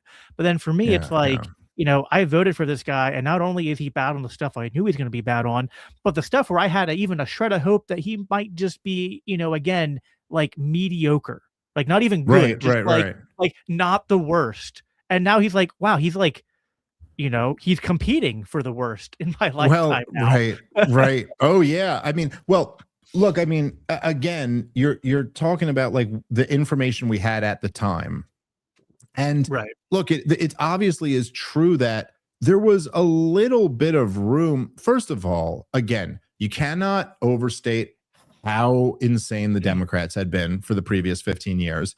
It totally made sense for us to celebrate the fact that the culture was shifting away from all that stuff. I don't even mean anything about politics. I just mean the culture shifting away from like, we were like kind of staring down the barrel of going down this very weird Maoist, woke, your neighbor rats you out for committing a microaggression type society. And to see all of that just get rejected, it really did feel to me, and I still defend that, the cultural aspect of it, as like a movement of the people against the elites, forcing the ruling government associated elites, forcing this artificial culture down the people's throat. And so there was that going on. And then also, look, Donald Trump, they had tried to throw him in jail, maybe tried to assassinate him, who knows exactly what. There's some pretty big questions about that one still. And then he's got Tulsi Gabbard, he puts it the DNI, and he's got all this. And even like, as I was saying before,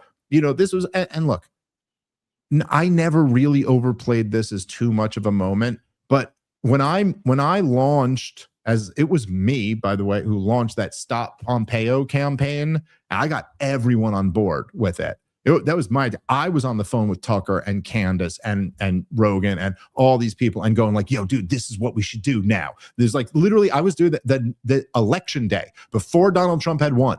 That morning, I was calling every influential person I could and going, hey, if he wins, like I think he's going to win tonight, our thing should be for in the whole like period from now until election day should be no Mike Pompeo in the administration, because Pompeo had spoke at Trump's last campaign event and of course had been his Secretary of State in his first administration. And I was like, yo, keep this guy out of there. And then so we started this whole no Pompeo thing. And then Donald Trump posts this letter about how Mike Pompeo and Nikki Haley will not be a part of this administration. And this was probably my peak of hope for the Trump presidency. And I still was very cautiously optimistic. But then that happened after the letter comes out. I had a tweet where I go, that's amazing. at this point, look, I'll be honest, I've never really done this before, but I was just going like, okay, I'm kind of playing a different game now. I'm trying to just use as much influence as I have. Never really thought I'd have as much as I did in that moment. But I go, okay, Mr. President, amazing letter. So wonderful, like, because it's the only way to get through to Trump, right? Is to like be really like over the top. So tremendous. And then I go, but listen, that's not enough. We need to make sure no neocons are in this administration at all. Keep them all out. And then Donald Trump Jr. quote tweets me and goes, 100%, I'm on it. And that was the thing where you're like, whew, all right. I mean, hey, now, if anyone wants to argue, all the Ron Paul "it's happening" memes go right now. Look, obviously, none of this worked out. It did not happen. It did. But if anyone wants to argue with me that in that moment, having that chance, I shouldn't have gone. Let's try. Like let's try that. What else you got? Who else has that? As Thomas Sowell used to say, everything is compared to what? What plan you got? Is it Michael Rechtenwald or Chase Oliver? Or is it maybe I should keep doing this? Like, I don't know. It just seemed like the obvious, like, well, let me at least try to do this. Now, again, I could go on forever about what we could have thought, what could have been, what ended up happening, how bad. But the bottom line is this, right? I've been on in the last month. I've been on Rogan's show. I've been on Tucker's show. I've had 2 Piers Morgan shows that I think have done like millions of views, and I've done my own show, which at this point is like a top 15 news show in America. I bet Shapiro gave you more airtime too. And then also I've also done the Ben Shapiro show. I wasn't exactly on it, but I will take it. Like on my IMBD, I think there should be an appearance on the Ben Shapiro show. Yes. But so just my point is just this: on every single one of those shows, I'm not saying anything about any of that. The only thing I'm saying is how against this administration I am, how terrible this war is, how Donald Trump has destroyed his coalition. Like, all I'm doing is just blasting him, because none of that really matters. Me trying to prove that, no, I wasn't actually wrong. You know what? Like, the thing I'm going to say in public, when I go on big shows, when I go on Breaking Points or whatever, I go, yep, I was wrong. Sorry. He should be impeached. He should be in prison. Because, like, it's like the most important thing can't be to go, no, I wasn't wrong. I was right. And I got to say, man, again, I'm not, even to my point before where like you were saying, oh, look, how many people haven't learned their lesson? And I'm like, no, but look how many people have learned their lesson. So I'm not trying to say that this is all the libertarians or this is all the LP members, but the amount of people who only care about saying, I told you so, is just, it's enough to make you want to never be associated with the entire thing again.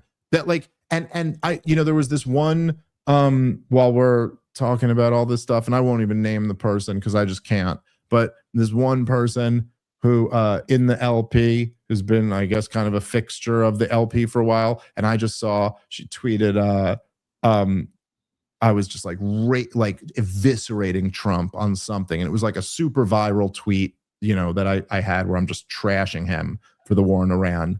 And she goes, you voted for Trump. Sit down. And you're like, so that's what you'd have me be? That's what you'd have me do right now? Is sit down. That's what you'd have. Rather than being like one of the loudest voices opposing this thing in like, it's like, so what do you really care about? What are you even really motivated? Oh, you're motivated by like how you were right about the last LP drama. Like, who cares? And like, maybe you were, but like, who cares?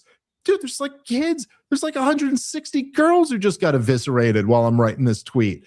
That's what matters, not this. And so I will say, man, I think, haven't we always, I think both me and you, since I've known you, which has been a little while at this point now, and that we've always been kind of like, that's always been like one of our kind of like core messages is like, guys, keep in mind the big picture here. Like, we're here for a reason. And I do think there's part of that is because you come at this from like a Christian libertarian perspective and not just a libertarian perspective. And I think that part of that is that I think being a devout Christian, as you are, keeps you connected to always being focused on like what the most important thing is here. Like there's something of the nature of Christianity that goes like, yeah, but you're always like there are these things, but then we're always focused on like the highest thing, right? Well, right, and so that's like I think that's kind of what's missing in a lot of the libertarian world, and it's missing in just the world in general. Is this like, there are some things which are just differences of like policy, right? right. But you can be motivated by the same underlying ethic, which yes, the ethic isn't even the non-aggression principle, in my opinion. It's something that's like even more fundamental than that. Like we were talking about this last time when we hung out, when I went out to see one of your shows, about this like this brutalism that's on the right, where it's like, even if you think that like you have to do some immigration stuff, the fact that there were right wingers who were just like, cheering on people being brutalized or even shot and killed in these ICE protests and riots and things that were happening, right? And then that gets ramped up when all this war starts breaking out, and it's like it's frustrating when it's like in both worlds I'm in, there are a lot of good people, and I don't want to like discount that. I don't want to like say, oh wow, all Christians are pro-death or all libertarians right, like, of course, like, yeah. But there is a disturbing amount in both of my worlds of where people have sort of like, different types of, well, sometimes it's ideological possession and sometimes it's like political tribal possession, but it's this sort of like no longer caring about human beings. And that's like, especially for, the conservatives and Christians, who have made in my entire lifetime, and maybe rightfully so, have made abortion their number one issue. That like, I only vote on abortion if the candidate is pro-life. Like I know people who actually would agree with almost everything we've said in this show about Donald Trump, but they were like, but I voted for him because like he wasn't even a good pro-life candidate, to be honest. But comparatively, he's like, I mean, he got Roe v. Wade overturned when no one else did, ironically, even though he's the only guy whose his favorite verse in the Bible is all of them.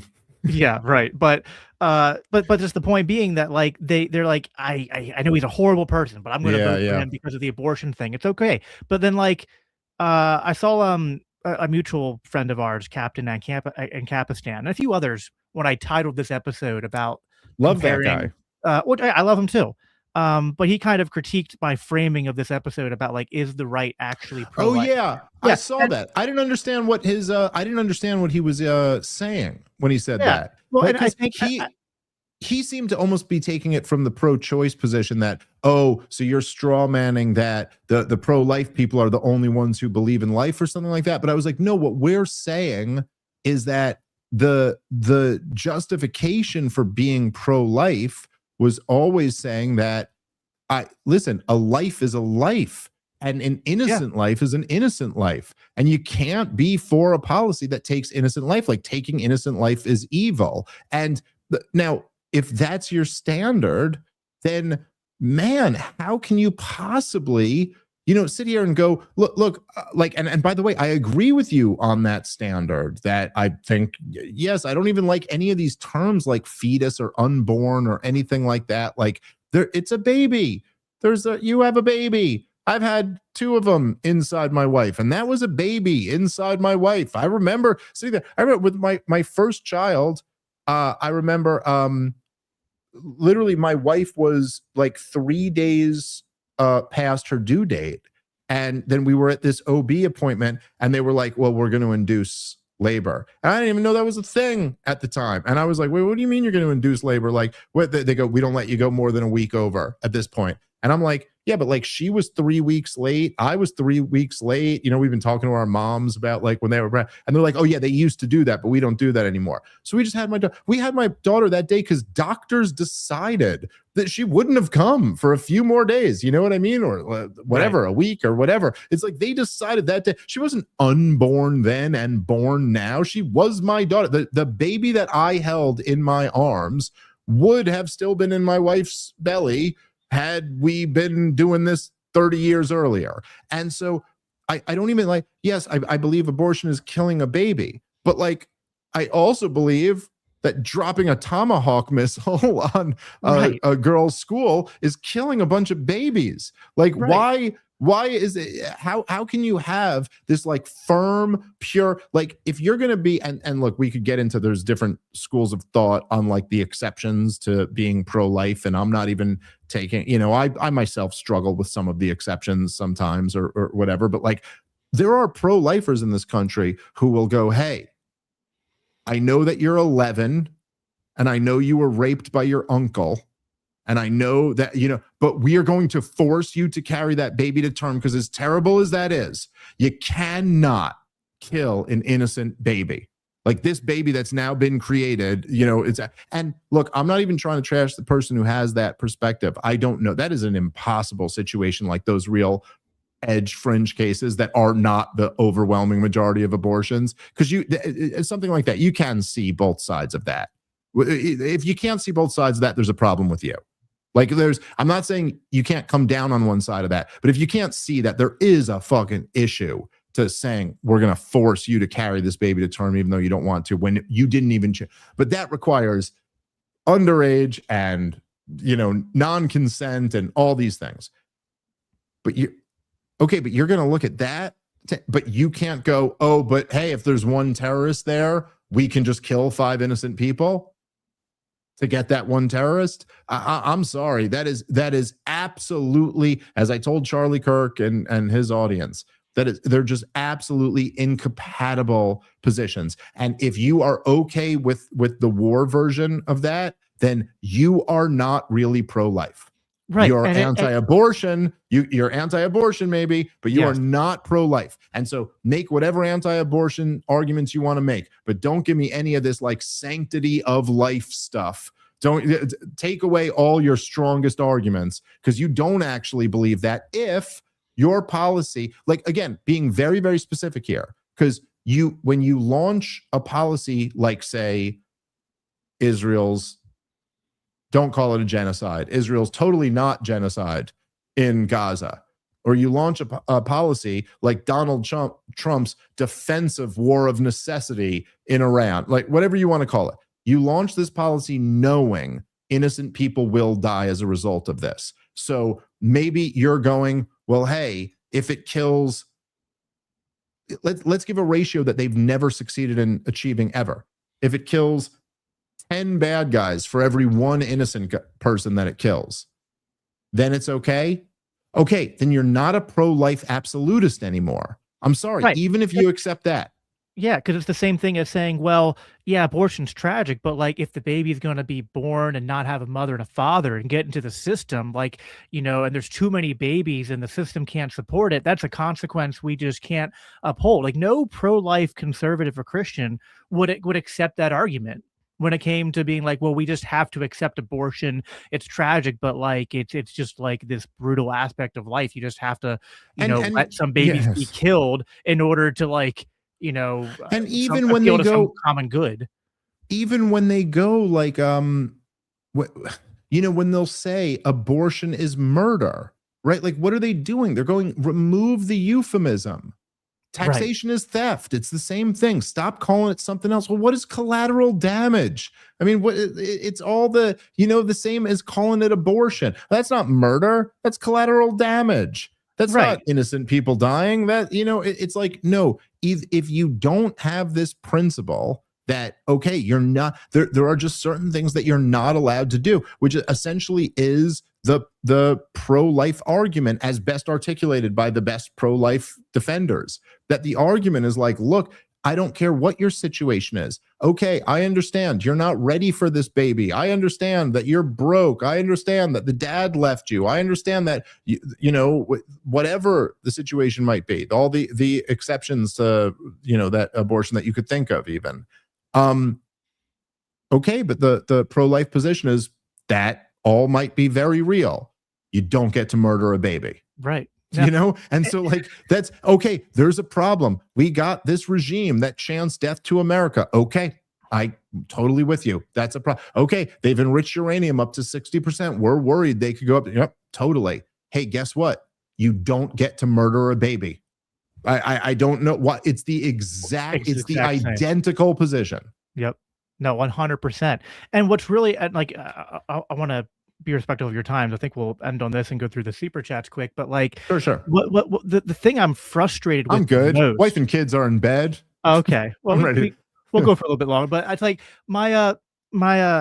I'm sure, I don't know if you saw this, but my pastor, actually, of all people, texted me this morning, where Vance's comments at the TPUSA event, where he's responding. Oh yeah, I think you sent me this morning. Yeah. I sent it to you after my pastor sent it to me, and he's just like, listen, like, all the bending over backwards to defend Trump's policies and stuff like that, and then saying, well, I wish the Pope would just, focus on moral issues and not weigh in on politics. And I'm just like, and it'd be one thing for, like, I don't know, imagine if Mike Huckabee or someone else was in that position. And I'm like, okay, so you're not a Catholic, right? You're just like a, dispensational evangelical, right? Okay. But when a Catholic, right? When a Catholic who's written a book about his conversion to Catholicism, right, is then saying, like, well, the Pope shouldn't weigh in on matters of, politics and just morality, beyond just the logical contradiction of just like, you're saying politics don't cross over with morality. And then it's just like, what, you're saying that there's not a great, like, long tradition in Christianity, especially in Catholicism, of theologians and writers talking about when the government should be and should not be allowed, when it's justified to go to war. like not just yeah, dude, it's not just that politics don't cross over with morality, it's that wars of aggression don't cross over with. But listen, no one can argue. Again, it's like these all these things, like the just war theory of Christianity, or even the distinction between a war of choice versus a war of necessity, a war of aggression versus a war of defense. These are things that we all read about in books for years. And I mean, I don't know, maybe people used to actually think about more, but no one even knows what these terms mean anymore. But like, this is objectively a war of aggression. We were not attacked by Iran. Even if we decided we think it's, the country that has enough nuclear weapons to blow up the entire world like 100 times over, and the country that secretly has nuclear weapons and is not a member of the Non-Proliferation Treaty, decided that we suspect this other country of developing nuclear weapons, even though all our own intelligence agencies say they're not. Like, this is clearly a war of aggression. The idea that this is outside the realm of any Christian leader to comment on is, not to mention, is absurd. And no, it's so disgusting, because JD Vance, if you had asked JD Vance 2 years ago, do you think it's appropriate for the Pope or another Christian leader to comment on wars, he would have said, of course. Of course it is. That JD Vance would have talked specifically about, Donald Trump in a weird way is Donald Trump. Like, what we were talking about before, he's such a terrible person that that's all baked into the price, is obviously he's Donald Trump. Yeah, he's the grab him by the whatever guy. Okay, we all know that. He's the, cheating on his wife with a porn star guy. He's the bragging about how he gets to go into the dressing rooms in the Miss America pageant because he owns the place. That's him. Okay, but so Donald Trump, would say for years that you remember, if you've seen any of the old tweets where he's like, Obama's gonna invade Iran to distract from how terrible he is. Marco Rubio would be a tool of Sheldon Adelson if he were to ever take his money, blah, blah, blah. It's like, okay, so he could, I'm gonna build a wall. Where's that wall? Like I'm never gonna take money. Remember, that was his promise forever. You remember that? I've been trying to remind people of this recently. Remember in 2016, his big promise was he's never going to take money from anyone, and Marco Rubio would be a tool of Sheldon Adelson because he needs his money, but Trump doesn't. Okay. Anyway, your brother lied us into war. I mean, it's just just all this stuff, right? So but Donald Trump also is Donald Trump. But then you think about how Tulsi sold no war with Iran t-shirts. How many times JD Vance said he had learned the lesson of the terror wars and all this stuff. So it's like, all you guys are going into this knowingly lying. It's in some ways, even though this is not turned into the catastrophe that Iraq or Afghanistan was, or even Libya or even Syria yet, We are not at the point where you could put up or Yemen or Somalia. We're not at the point where you could put up numbers like, hey, 500,000 people died here. I don't know. We really don't know. Maybe you guess 10,000 people have died so far total. I don't know, something in that ballpark. Which is terrible enough, and the global economy has been fair, and we've wasted $100 billion. But look, it's not like trillions of dollars and 700,000 people or something like that quite yet. But in some ways, this is worse because all of you so clearly knew. Like you did this knowing in every sense of the word. There is not one person, including Netanyahu and that Mossad guy who, according to the New York Times, was on screen. And then, both of them knew they were lying when they said it. Neither of them were convinced that that there was a low chance of this turning into a disaster. They've seen the whole global war on terrorism. They knew this was. Do you think Israel doesn't realize that Iran was a more formidable opponent than the rest? Obviously they knew. Ratcliffe obviously knew. Tulsi Gabbard obviously knew. Donald Trump, J.D. Vance, Marco Rubio, all of them. Like there is just no excuse in the world left for them launching this, knowing completely well that at least there was a high likelihood that we're just going to get a bunch of people killed and get nothing accomplished for that. And again, the one thing I like about this moment in the midst of all this tragedy, which is weirdly how the universe works, in the midst of tragedy, there's always kind of like so maybe not always, but sometimes there's a silver lining. And the silver lining is that what a clear line in the sand to draw. Okay. Yeah.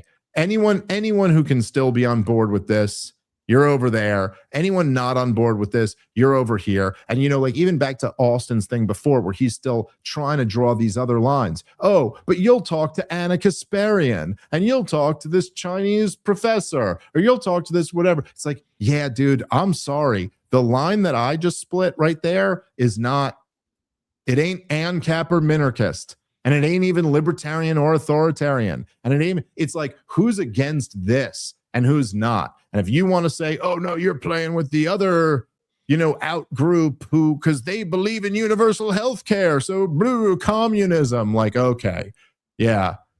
What is the war in Iran? It's communism. It's the worst form of communism, dude. The worst, the absolute worst form of total socialism, total government is war, which is all communism really is war constantly.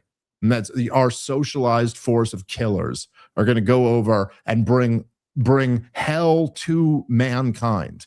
Think about that on the Christian Libertarian channel. Bring hell to those who have not been damned by God, to those who are only damned by man for the crime of living in the wrong place under the wrong government. They bring a living hell to them. That's what we've done. I don't know if I've ever posed this to you before, but you've probably heard, or if you haven't, I'll say it here. Like there's this one passage of scripture in Matthew 23. It's referred to as the sheep and the goats, but Jesus says that that which you have done to the least of these, you've done unto me. Mm-hmm. He's like talking about how if you saw someone who was hungry and you fed them, and you saw someone who was homeless and you gave them shelter, like all these things. And then he also gives the inverse and when you didn't do these things, you didn't do it unto me. And his point is that we should be looking for everyone's made in the image of God, and for those who are suffering, for those who are in the worst circumstances, like Jesus and God they are very concerned with how you treat those people, because it's almost like if you want to say you love me, then I have to see that in how you treat these people. And then I look at our government, and these are people who are claiming to be Christians and Catholics and all that. And what are they doing to the least of these? They're dropping bombs on them, and they're causing them to go through, because of the sanctions and whatnot, to be low on food, to be in hospital situations where, we think about what's going on in Cuba right now, where the hospitals are losing power, and people who are on life support and ventilators and whatnot. And you just think about that, and you're like, so what you did to the least of these, what you've done unto Jesus, according to this passage, is violence and bringing, as you said, hell upon these people. And it's so frustrating because I get this constant accusation that like, well, Christian libertarianism, you're trying to fit a square peg into a round hole. And I'm like, not if you actually just, I don't know, read the Bible and read the church fathers and read. That's kind of why I did this whole project of this book, because I'm like one of the questions that people pose, or like that you get a lot, is like, well, what are we supposed to do about urban warfare and human shields? Just let people die? And it's just like, and they just do a pure consequentialist argument. And I'm just like, I don't know. And I go to Vance and be like, okay, you're a Catholic. The Catholic Saint Augustine said, he had this analogy, which is like, if you chop down a tree where there's nobody around and no one normally is, and then you accidentally, like the person just came out of nowhere and the tree fell on them, that's a tragedy, but like, you know, you weren't trying to kill them, right? Versus if you chop a tree, if you like, you know, knock a building down or chop a tree down where you know there's a bunch of people, you killed them. And like, I think I understand, I think you would even understand, accidents happen in war, which is why, by the way, you should avoid war at all costs. Because once you unleash hell on earth, it's kind of hard to know what's going to happen. But like, it'd be one thing if it's like you could see a government and a military were just like trying as hard as they could to avoid collateral damage, and then there were just like unfortunate incidents where like they actually did have the wrong intel, or they didn't know someone was somewhere. Like that would still be a tragedy, and I think you'd have to like call for some sort of investigation and some sort of like accountability.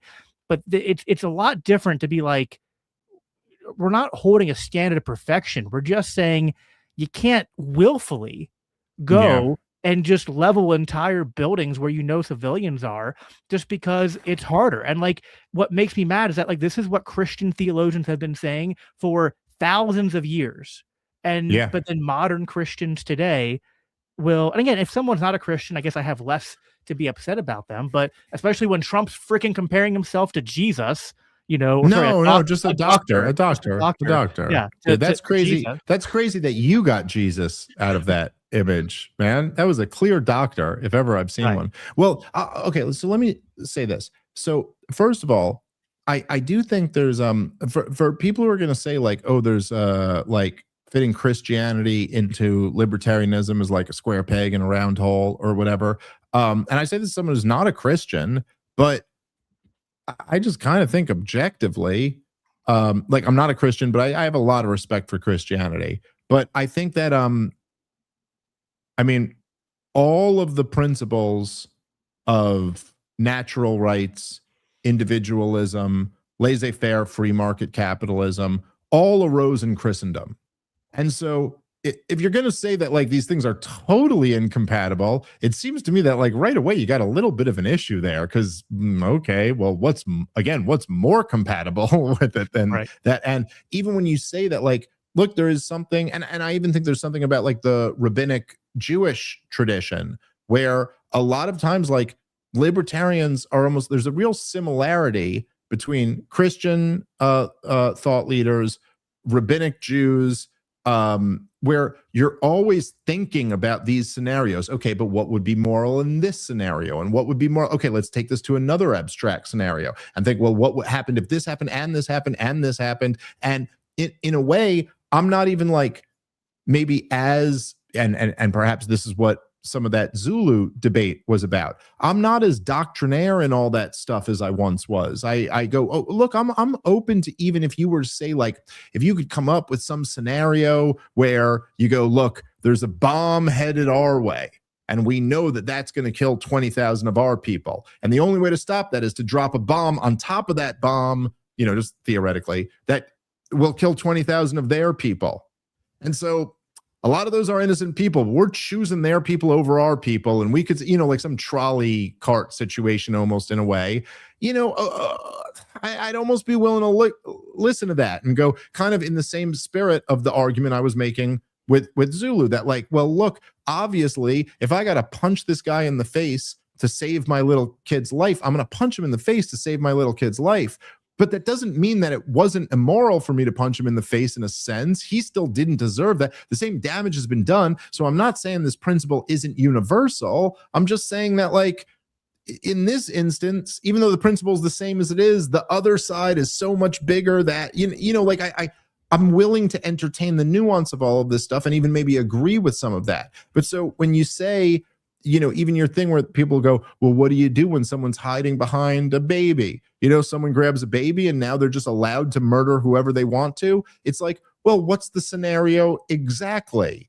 Because, hey, if someone comes up, if I'm here in my home with my weaponry and someone comes up with a baby on their chest, but they're pointing a gun at my baby and about to fire a bullet, I think I will shoot back. And man, I hope it doesn't hit that baby, but I am going to defend my baby because but if that guy shoots and misses and then runs back into an abandoned building and like my baby is no longer at threat, but I got a clear shot on him, but it's going to maybe take out the baby, then you wait and hold out your position and you do not shoot, because no, in this situation, it's kind of in a way, this is what libertarians do. I think we're the only ones who like specialize in this stuff, but like, no, it's so obvious in that situation. No, you don't have the right to say, but he shot at my baby previously, and so I can't, because you understand, like, there's an innocent life in the balance here, and in that case, you go,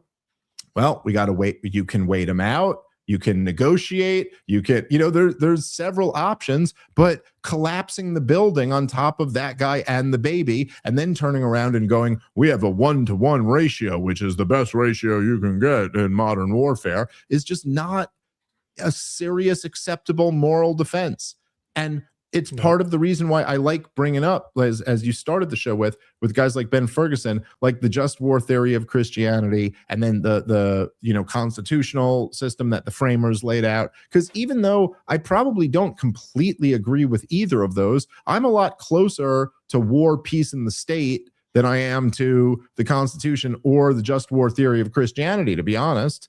But at least those were great minds attempting to grapple with this very complex problem. My issue with both of those solutions is that I think they're a little too war happy. Like, you really got to actually think about this much more detail. You do not, like Rothbard said, like, the starting point is you do not have a right to kill person C because person A aggressed against person B. That is my starting point with war. Now, if you want to throw me some complex scenarios, I'm willing to think about it. But when you're talking about an Israeli prison where some prisoners broke out and killed a bunch of Israeli citizens, and then you think you have the right to just starve them of electricity and food and shelter and rain essentially carpet bombs all over them? No, you're not even in the realm of what could even plausibly be morally defensible. Right. And I to your point, I can agree with that insofar as, like, if someone is going to say, like, that they're not a Christian or that they don't follow a certain Christian tradition, it's like, okay, that's a conversation that can be had. And I can even pull myself outside of my framework and hear what you're saying and go, yeah, listen, like, I think we'd all be tempted in situations that are morally dubious because it's just like a doomsday, like, horrible trolley cart situation, to be like, you don't necessarily have the time to, like, think about what's the right situation, and you might go with what seems to be the more the best consequentialist solution to that. Right. But I think the point is, like, our governing leaders aren't even doing that. They're not even doing that. Like, I can't even compromise with them on that, because they're just basically like, what makes me mad is that they are invoking the language and the sort of, like, they're taking Christianity and wearing it as a skin suit to justify their actions. And that's what gets me livid. It's one thing if someone just wants to own, I'm not a Christian and I'm operating on these moral frameworks where a government should do. Okay, fine. We'll have that conversation. It's interesting. No, it's interesting you say that, because I literally just said on the show last night, I was talking about how they always wear libertarianism or liberalism as a skin suit. And but you're absolutely right that those are the two things. It's very interesting. I've never really even thought about that before, but being on the Christian Libertarian show, that is an interesting point to be made, that those are the two things that the US regime always wraps themselves in. I always use the example of how they call the income tax voluntary compliance. on the Irish, or at least they used to. I don't know if they still say that, but they just say voluntary compliance. Oh, is it voluntary? Because they even know, like, to the American sensibilities, that's what makes it sound like, oh, it's okay because it's voluntary compliance. Or right. Operation Iraqi Freedom. Even with that, the thing is always, oh, it's liberty. It's like, well, hey, if and of course every last person doing that had a cross around their neck and swore that they love Jesus, and and so you're almost kind of like, well, hey, if our ideas are so good that you got to use them all the time, maybe follow them every now and then, right. like maybe once. Don't do the exact opposite of what we are. And I do, yeah, I mean, and there's something, Tucker Carlson had that piece recently where he didn't call Donald Trump the Antichrist, but he sure, made you ponder the question for a little bit. And like, I don't know, I'm not saying anything like that, but there is something about like the very nature of like wrapping yourself in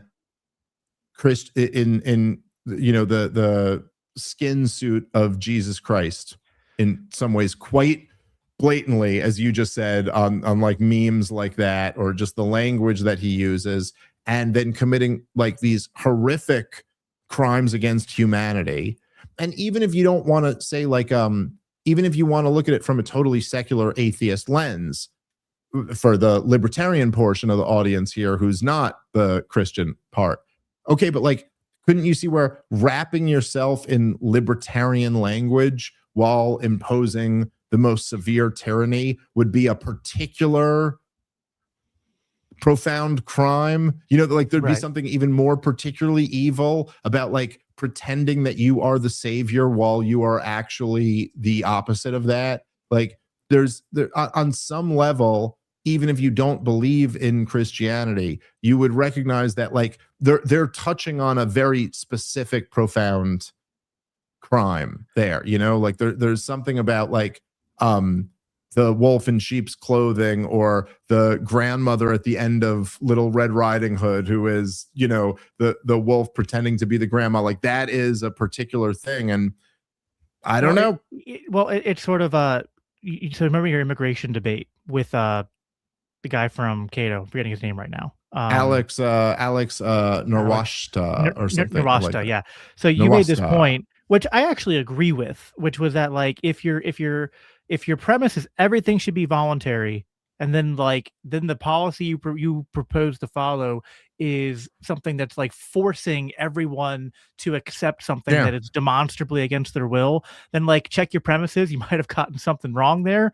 It's like if you're claiming to be like a follower of Jesus Christ, and the model he laid was like laying your life down and picking up your cross and all this stuff, and then your conclusion is, and this is why we have to kill 500,000 Iraqi children. I'm just like, I don't know. You might have done that wrong.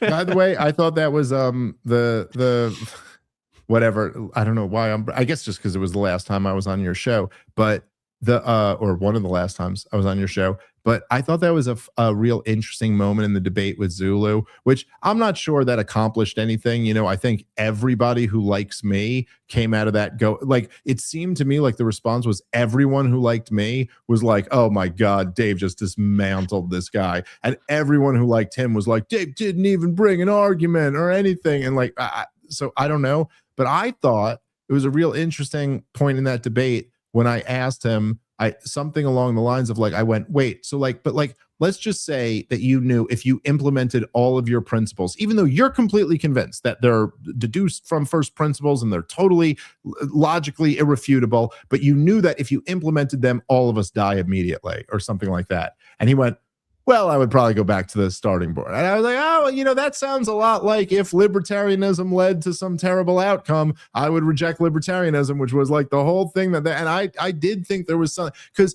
on some level, even the most hardcore theory bro has to admit that if your theory put into practice results in the exact antithesis of the whole reason you have a theory, then you would have to conclude from that that you got something wrong. Like, it doesn't mean you have to conclude from that theory is bullshit. Obviously, like, yeah, no, theory is obviously still important, but you would have to conclude from that I missed something along the way. Like, that more likely my brain is not infallible, and I have to rethink something in this theory, because obviously if the result is this. And so in a similar sense, yeah, there is something where, like, if you're starting from the point of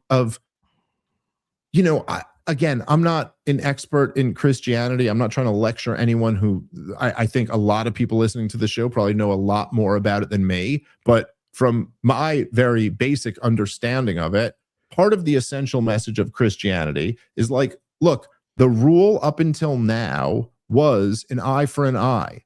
The rule up until now was someone does something to you, you go get vengeance on them.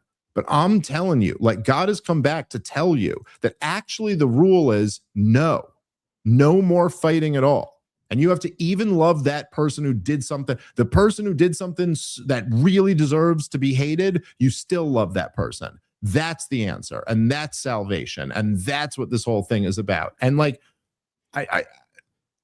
look, there is something I find about that idea in Christianity, the idea of like loving the person who's really done something worth hating them for. That is, it's a little uncomfortable to me, but I also have had it explained, particularly by Daryl Cooper.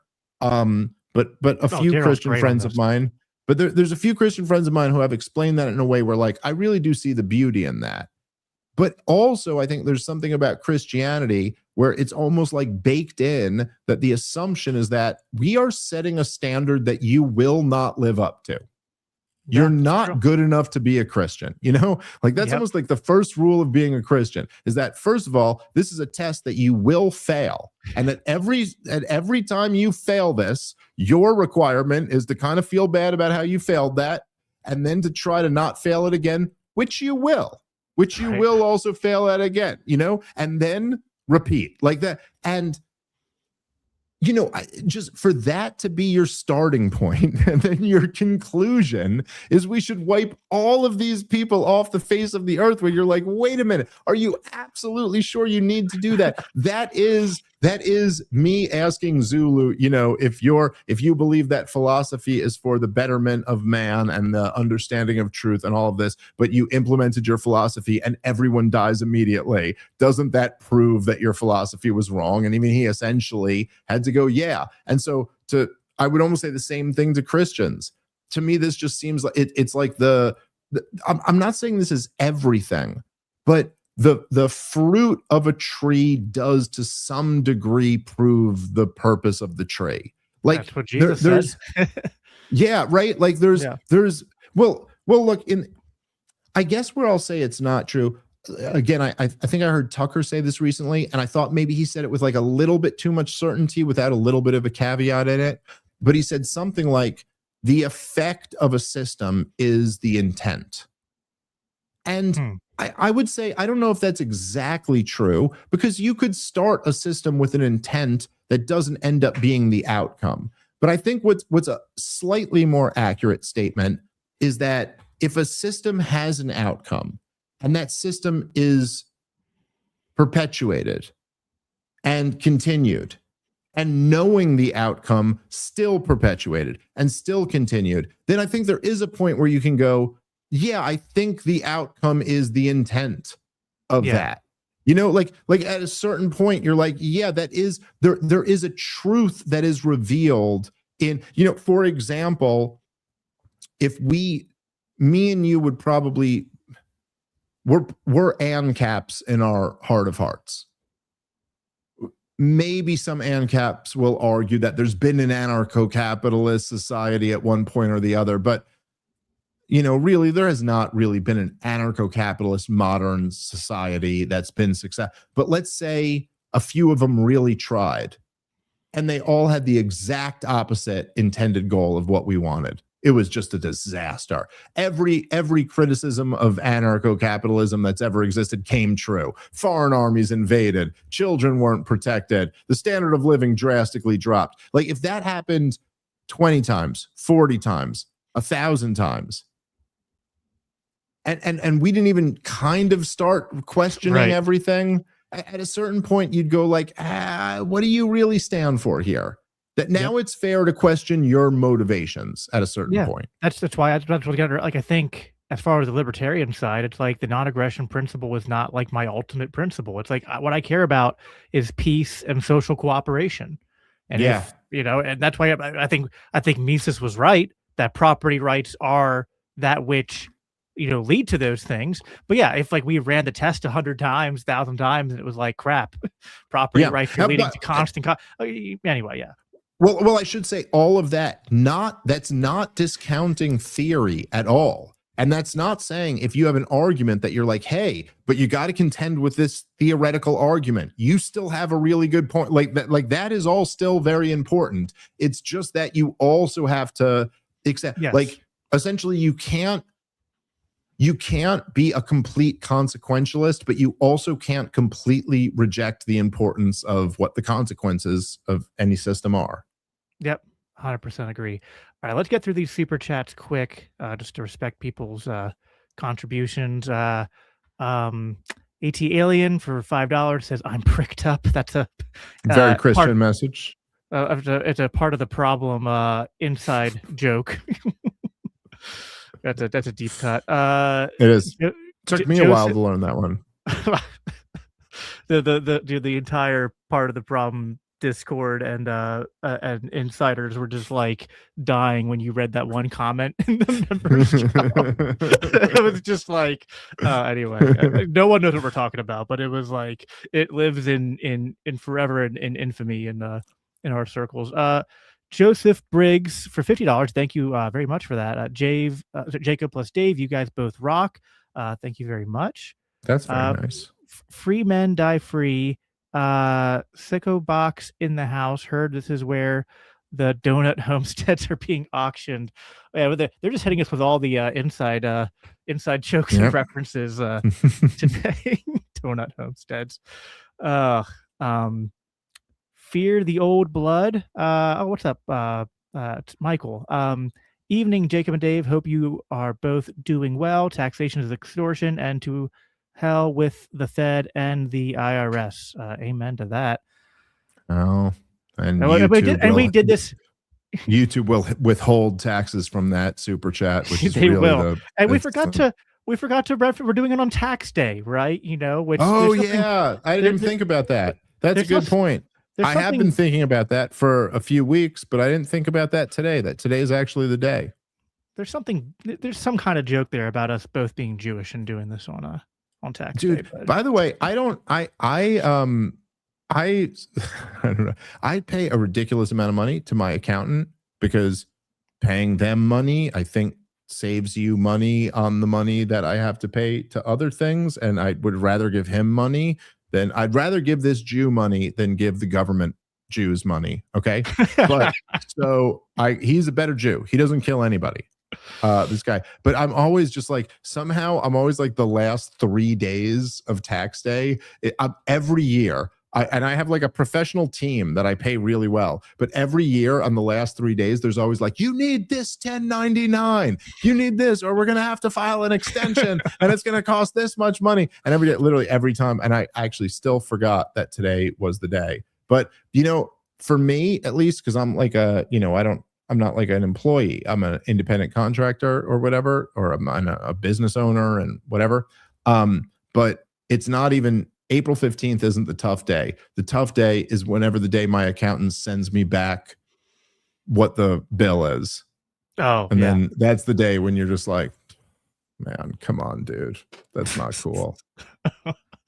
I can't even imagine. There's all sorts of dumb things that have to because I work, because I do like I have a main job and then I have 2 side jobs that I do from home. So my taxes are even just a little complicated, but I can, like, from just that little bit of what I experience, I can imagine yours are you would. Oh, they're so look, it sucks every week to have your taxes taken out, but there's a different type of torture that it is to have to add up every individual thing you've done for the year. And then like at the end of the year, they're actually like, give me your money. And I'm like, hey, Like every year I have to have a standoff with the government where I'm like, hey, but that's my money. I need it.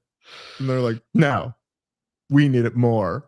We got to bomb kids. We need to build roads and bomb brown people. Sorry, Dave. Oh. All right. Michael Libertarian, you can tell Ben is close to Ted Cruz. He's so embarrassingly arrogant and so embarrassingly wrong on everything ever. Yeah, that's what I mean, we already name dropped some of these people, but I was going to say, like, listen, Dave, like, my platform is always open. If you just want to, debating Zulu and Archie Flowers has to be more entertaining at some point than debating as Adam Sosnick and Ben Ferguson. I mean, come on, let's be real. I'll say Archie Part 2 does have to happen. Like, it has to happen at some point. And I'm not saying when it has that, but it's like that is Connor Nate Diaz rubber match. Like, at some point, obviously, we have to happen. The stars have to align. We got to have a topic, have a reason, but obviously we should do that again at some point. No, listen, man, I don't know. By the way, I love Michael. Michael's great. Michael brought me a nice bottle of whiskey in Maryland at the last show. I was down there, which was very nice. But yeah, I don't know, man. It's so weird at this point because now I'm getting like all types of advice from different people about what I should do and what I shouldn't do. And a lot of people who I really respect very much have told me, they're like, yo, you got to be a lot more selective now about what debates you do, because you become like the guy who's the debate guy and who's arguing for these points. So you got to only do, but I do. And I'm busier than ever, so I don't have time to do everything that I used to. But there is a part of me where, like, I just really do have a weakness for, like, anyone making an argument that I think there's a better argument than being like, no, but like, no, let me say why that's wrong. Come on, let's come on here. I know I can say why that's wrong and why this is right. But I don't know. Trying my best to figure that out. Like a junkie with debate, you're like, I don't need it, and then you're like, a few hours later, yeah, like, oh, but you're like, oh man, no, dude. All right, fine, I got to do it. Let's debate someone. Michael again for $5 said Massey was saying he's going to vote against continuing FISA 702, and MAGA cultists were condemning him. MAGA and the GOP must lose in the midterms. Yeah, and he was also reintroducing the constitutional carry, like, and we didn't really talk about the Libertarian Party's post about you, but that was just so dumb. It's just like, if you think Trump is like out of control, then it's kind of like, that post was basically like the most charitable interpretation is that it wasn't so much trying to be personal shot at you, but that they've fallen back into that weird, like, beltway libertarian talking point of just like pretending that you're going to win a bunch of elections, even though when you know you're not going to. Because I'm just like, okay, libertarians aren't taking over, even a state Congress, let alone the federal one. So what's the most realistic path to limiting Trump's power? Well, it would be the Congress, Republicans losing in the midterms and not having a total control in DC. Yeah. Having that Also, the fact that, look, I don't even know. It's so weird because there's so many different camps at this point in the Libertarian Party. And I'm not as involved in the Libertarian Party as I used to be. So, like, I don't have my finger on the pulse the same way I did when that was really what my focus was. But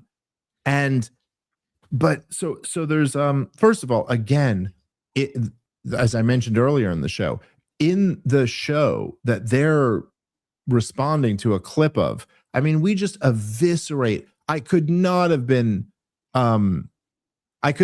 condemned both the Trump administration, the Republican Party, and the Democratic Party more, and also said in the clip that they posted that I'm never voting for any major party candidate again. Maybe if it's Thomas Massey or something like that. Like, if a Ron Paul figure runs as a Republican or a Democrat, more likely, obviously, a Republican, then maybe I'd vote for them. But, like, I'm not voting for any of them. But I said, there's an argument.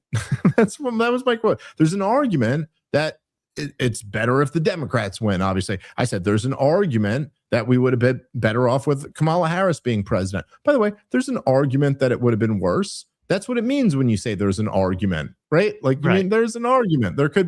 Maybe Kamala Harris would have gotten in here and we wouldn't be at war with Iran, but we would have a central bank digital currency. Like, we don't know. Maybe that would have been much worse, and an open border, and maybe there would have been 5 factors that made that worse than Trump. But quite possibly, it would have been better. Like, that's also not. So anyway, there's been a couple times where the official Libertarian Party national, account has like criticized me recently, or not recently, but over the last few years. This one just yesterday. What happens is then I get like text messages from people on the LNC in the Libertarian Party. They go, "Hey, I'm so sorry about that. Someone did this. Don't worry about that." Then, as you saw, the message gets deleted because I guess there's some, and I don't know, but there's some internal argument about whether they should be doing this or not. The message I would have for the Libertarian Party, which I just, at this point, I do not know if I can help. And I'm sorry, but it's just, I don't know that there is anything I can do to help this organization. And I do not see any path forward where this organization plays a major role, but I would love to be proven wrong in that. But I would just say, you gotta be a little bit more professional, man.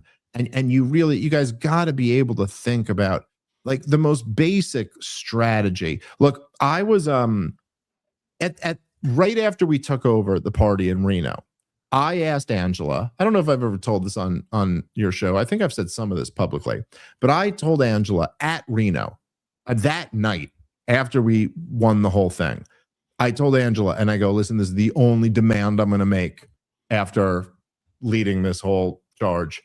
And I went, "I need the keys to the Twitter. Yeah. The Libertarian Party Twitter has to be mine." And I said, "I don't care about any of the other social media. Don't embarrass us on there. But Twitter is the one that matters." Like, Twitter isn't the biggest social media platform, but it's the one that is politically relevant. And I'm telling you, I will run this the right way.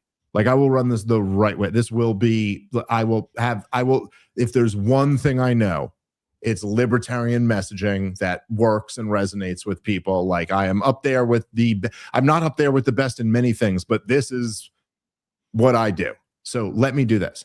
And I got more resistance than I thought I would, but I don't know exactly that. She was like, "Look, it's not that simple. We got to do this whole thing." It was like a couple weeks before I actually got it. And then when I got it, it had to be part of a committee, like team. And I was like, this is not going to work well. I already knew this was going to, but I posted some of the stuff that I posted when we first got it. And also, by the way, was growing the Twitter at like a rapid rate.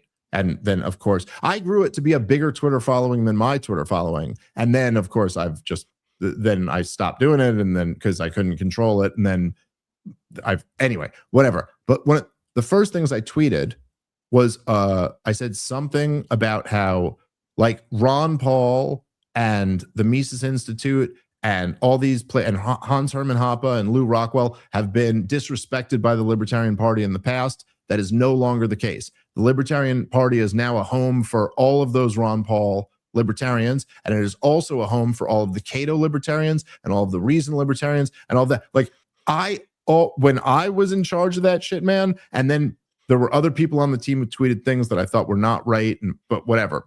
And then it didn't work out. But I'm just saying, when I had that at the culmination of the Libertarian Party wars, I knew, obviously, you can't use this Twitter account to bash anybody. Now, maybe I would have done some things like, when I said, hey, when I said Hans Hermann Hoppe, we recognize as a libertarian hero, I knew that was going to bother some people, but I wasn't picking a fight with those people. Sure.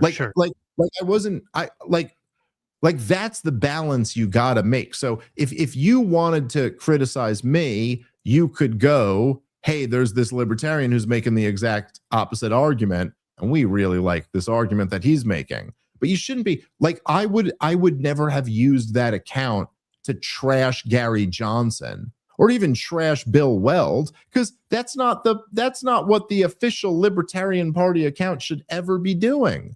What are you doing? You don't go out there and bash popular libertarian people. You're trying to convince more people to join your party. And people can say whatever they want about me and how I've gotten into libertarian wars, which I have, but it's just obvious that that's not what you should do when you're running the official party. You're not even you're not even the Libertarian Party making this statement. You're not even the committee who runs the social media making this statement, because the rest of them are texting me apologizing. You're one guy on a committee who runs the social media thing just saying, we're against Dave. Oh, Dave, you're being crazy for saying a very reasonable thing. That's just not, it's I don't know. It's just it's on a very basic level unprofessional. The LP will continue to struggle until it stops. And listen, I guess because it's a political party, you can't completely remove the democratic element from it. But it's just so democratized that it's dysfunctional. And also, and now the second thing will not be changed as a consequence of that, but dress codes. I don't know, just that's my starting pitch. Can we just have dress codes at our meetups and conventions? Dude, isn't there something lowest of asks? There's something I've thought this for a while, but there's something about libertarianism, and the people that it attracts, that where there's a degree of splitting that goes on. And I can kind of understand why this happens, because libertarianism is kind of in many ways, it's a binary worldview, that there's aggression and there's non-aggression. There's the market and there's the state. There's the whole philosophy kind of always enforces that the answer is non-aggression and the problem is aggression. And the answer is privatize it and the problem is publicize it, and okay, that is true, but there's also that breeds a thing in people where they kind of look at things as black and white. There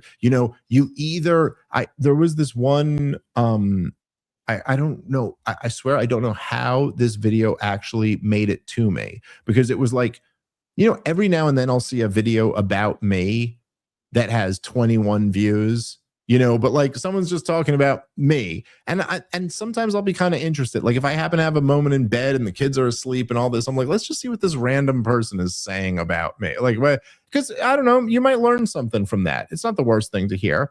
But so there was this, this woman, I can't remember her name, but she was talking about, I think it was on your show. I could be wrong about that, but I was talking about how when I was at the Libertarian Party the last time, there was this guy who was wearing a thong and his ass was out and he was in this crazy, and he comes over to me and tries to spark up a debate about immigration. And, he comes over and he goes, I've heard a few of your things on immigration, and I really think this. And I think that literally his ass is out. He's in a I don't know a thong, his dick and balls are hanging in a little piece of fabric and his ass is out. And he's like, I've heard you talk. And I go, I said, well, I just did a podcast with Bob Murphy on immigration for 2 hours. If you're interested in my opinion, you can check it out. And he goes, no, I'm interested in a dialogue. And I just was in this weird position where I'm like, yeah, what, dude, I'm not getting into a thing with you right now. And so a member of the Libertarian Party who was at the convention evidently and is friends with that guy made a video, and she goes, hey Dave, who are you? Who are you? You're the comedian who wears a hoodie, who curses, who's doesn't. Who are you to say someone can't what they have to wear? You're not in a suit and tie. And I remember almost thinking wow, this is a real example of splitting. I'm not.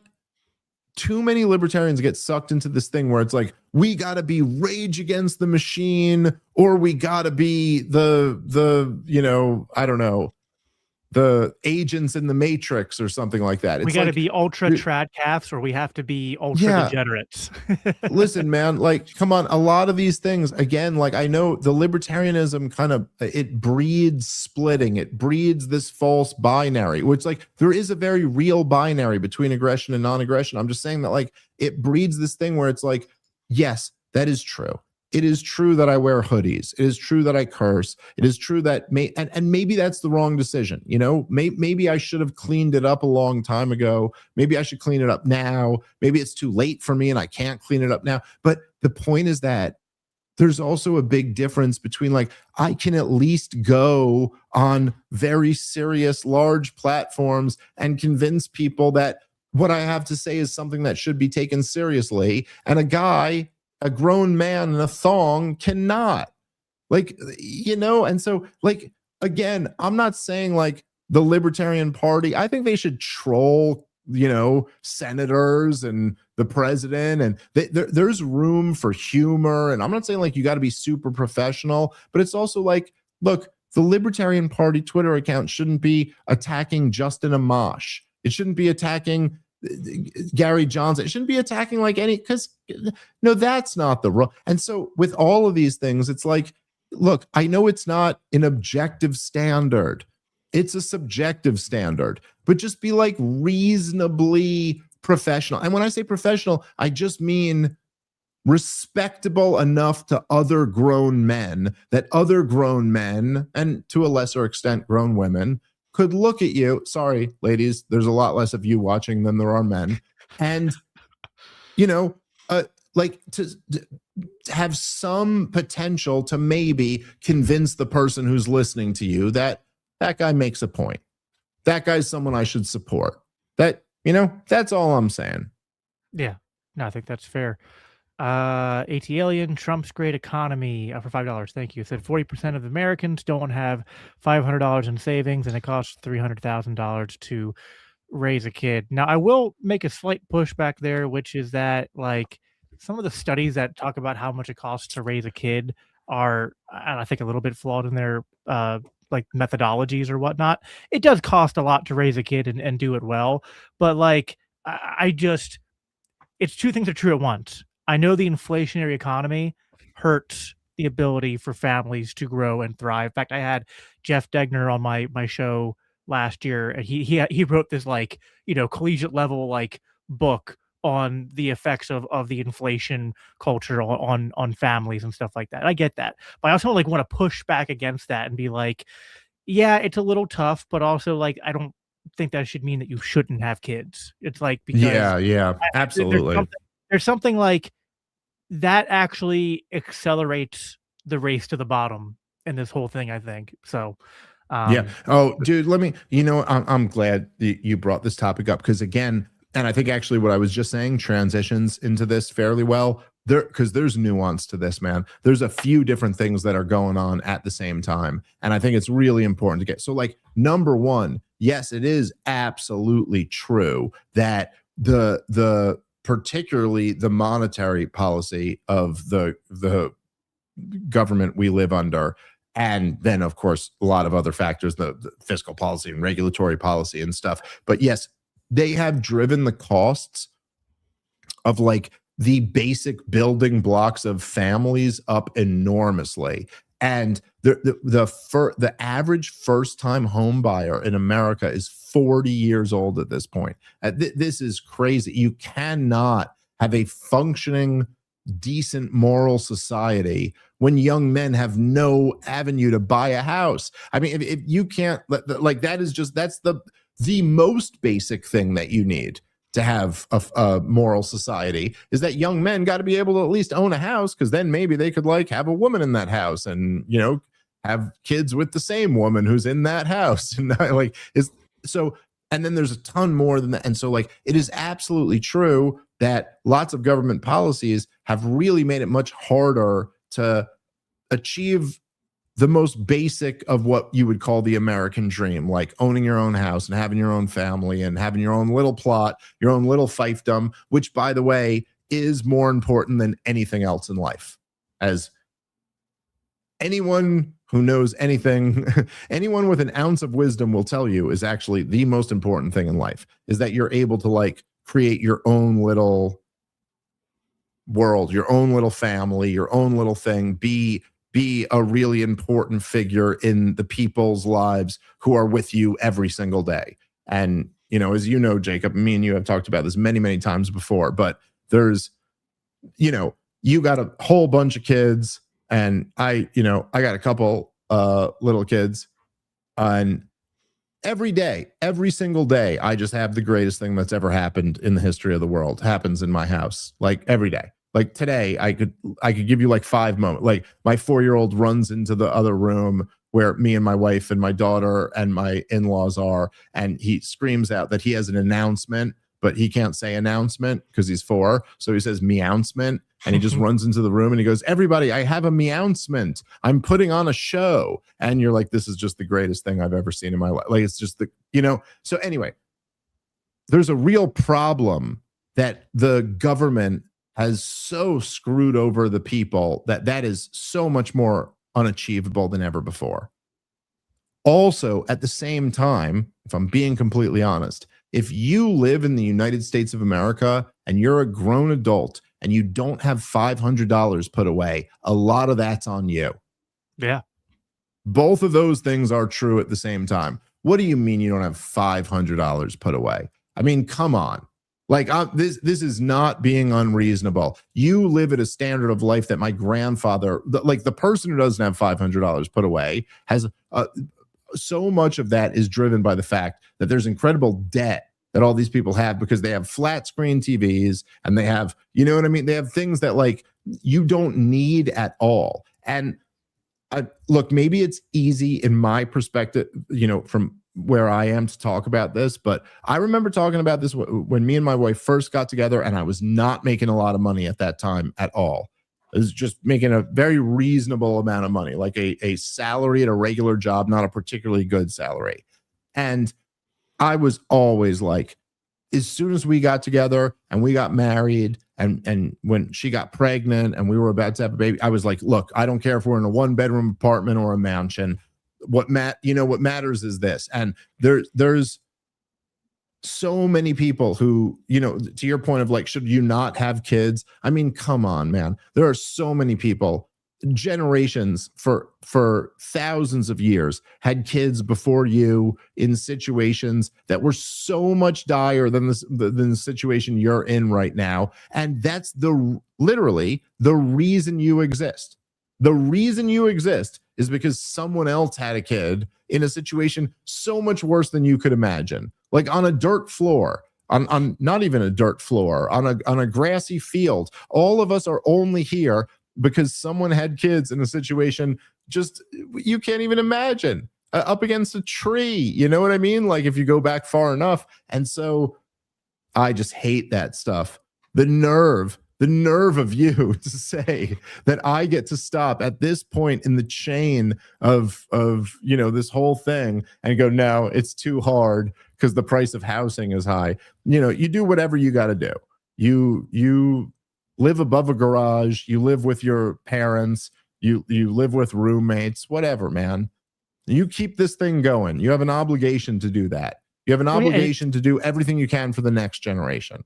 I think Hoppe is 100% right when he talks about the time preference phenomenon in relation to this. And it's like, yeah, I get it. The inflationary culture of the Fed produces this high time preference economy and incentives, and it makes it harder. And guess what? You can either decide to just be a victim to that, or you can decide to like, you know, defy that, you know. And it's like, you know, there's something, I know some libertarians hate to hear this message, but it's like, you know, I believe it's true that when you decide to live the most degenerate lifestyle you can live, you're not, you know, the state's happy with that.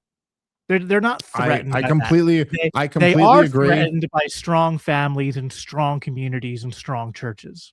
Yes, I mean, come on, you got to admit it. Like that has been the popular culture for so long now. And you know, there's a thing, because I've heard like Ben Shapiro and Mark Levin and some people like that have referred to me personally, and I guess when they refer to me, they're also referring to, like, you know, broadly speaking, like our camp, when they go, oh, you're like the grievance, you know, the grievance right.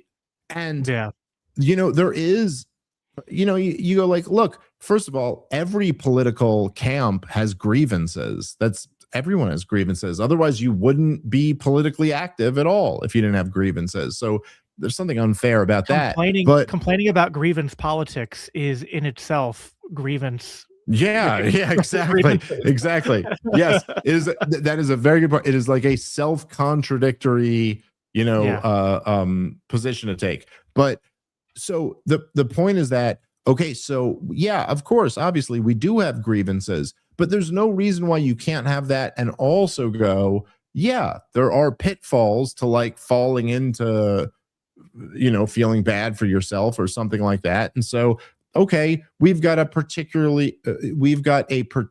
set of challenges in front of us as a society, and young people, I certainly try to speak up as much as I can about the fact that I think it's crazy that there's a young guy, you know, young men right now in your 20s. I mean, to make a salary of like 70 or 80K a year still today is like, you got to kind of be established and have a decent job for that. Young men, someone 25 who's just like trying to figure out what they can do, that's a daunting challenge to get to that level. And that level is pretty damn hard to support a family at. And so there's no question that, like, that's a real problem.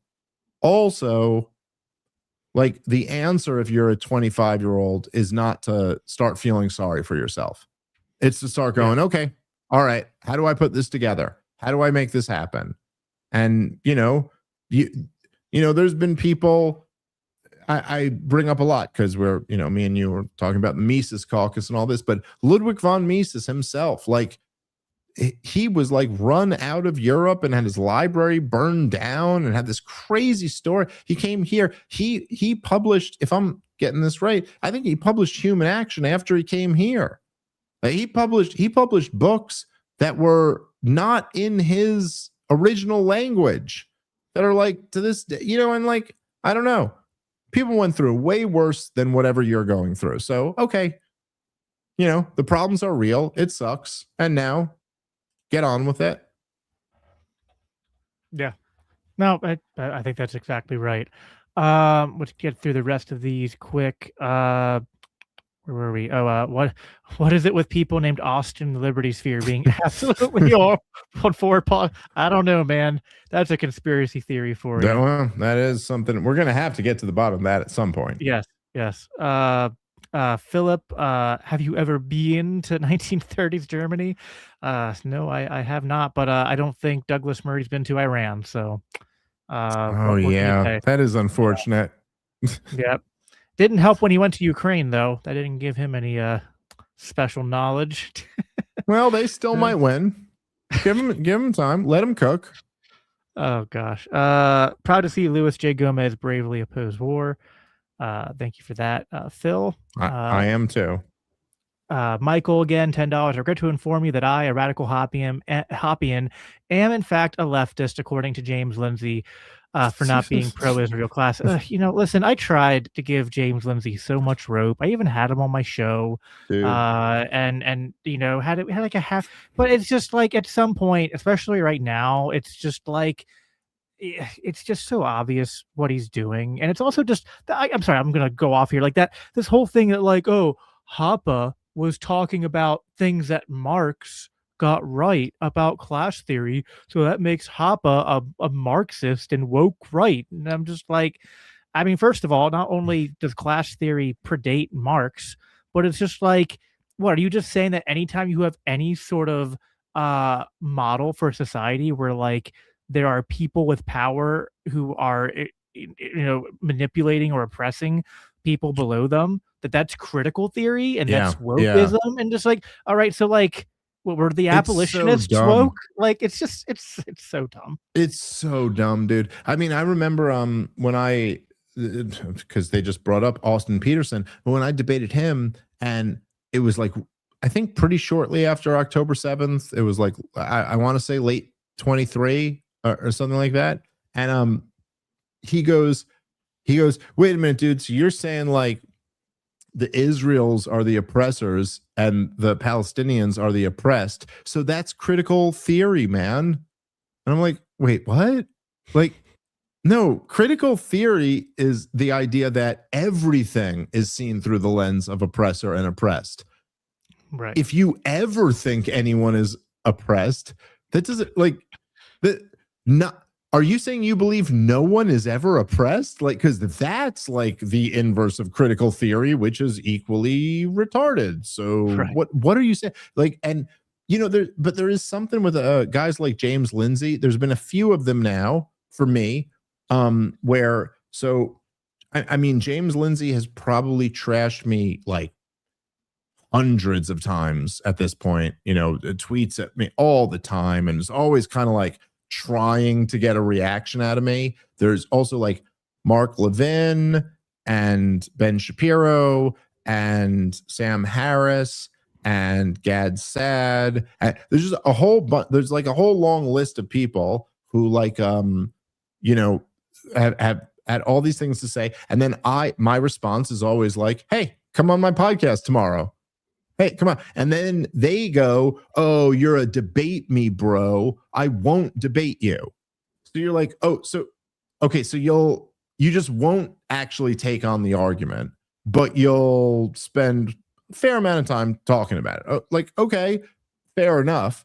But then James Lindsay will like specifically go, no, I'm not taking on any of their arguments. I'm just here to mock them, as he gets ratioed on every post. You know, and so like there's this very weird thing where you're like, okay, so you're saying you're not here to take on the argument, you're just here to like do like a social psychological thing where you go, I'm gonna mock you and have people laughing at you. And like to all of those people, I'm kind of like, okay, but he's actually just like look at the numbers.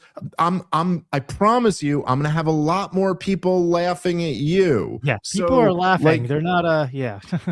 Yeah, so like it's like, okay, so that's your strategy. Like, don't get me wrong, all of the people I named would get in a lot of trouble if they ever did come debate me, because and then they have all this, they go, oh, you just want to debate so you can farm clips. But yes, that's right. Like it's going to create some clips that people are going to share all over the place, because you're going to get embarrassed if you try to bring these nonsense arguments. Yeah, if you try to bring to a debate with me or you, Jacob, that Hans Hermann Hoppe is basically a leftist because he said Marx has had some points about his class theory. Okay, bring that to a debate and let's see how well that does. Right. You know, there's a reason you don't want to ever actually have a conversation or be on a podcast or be in a debate with anyone.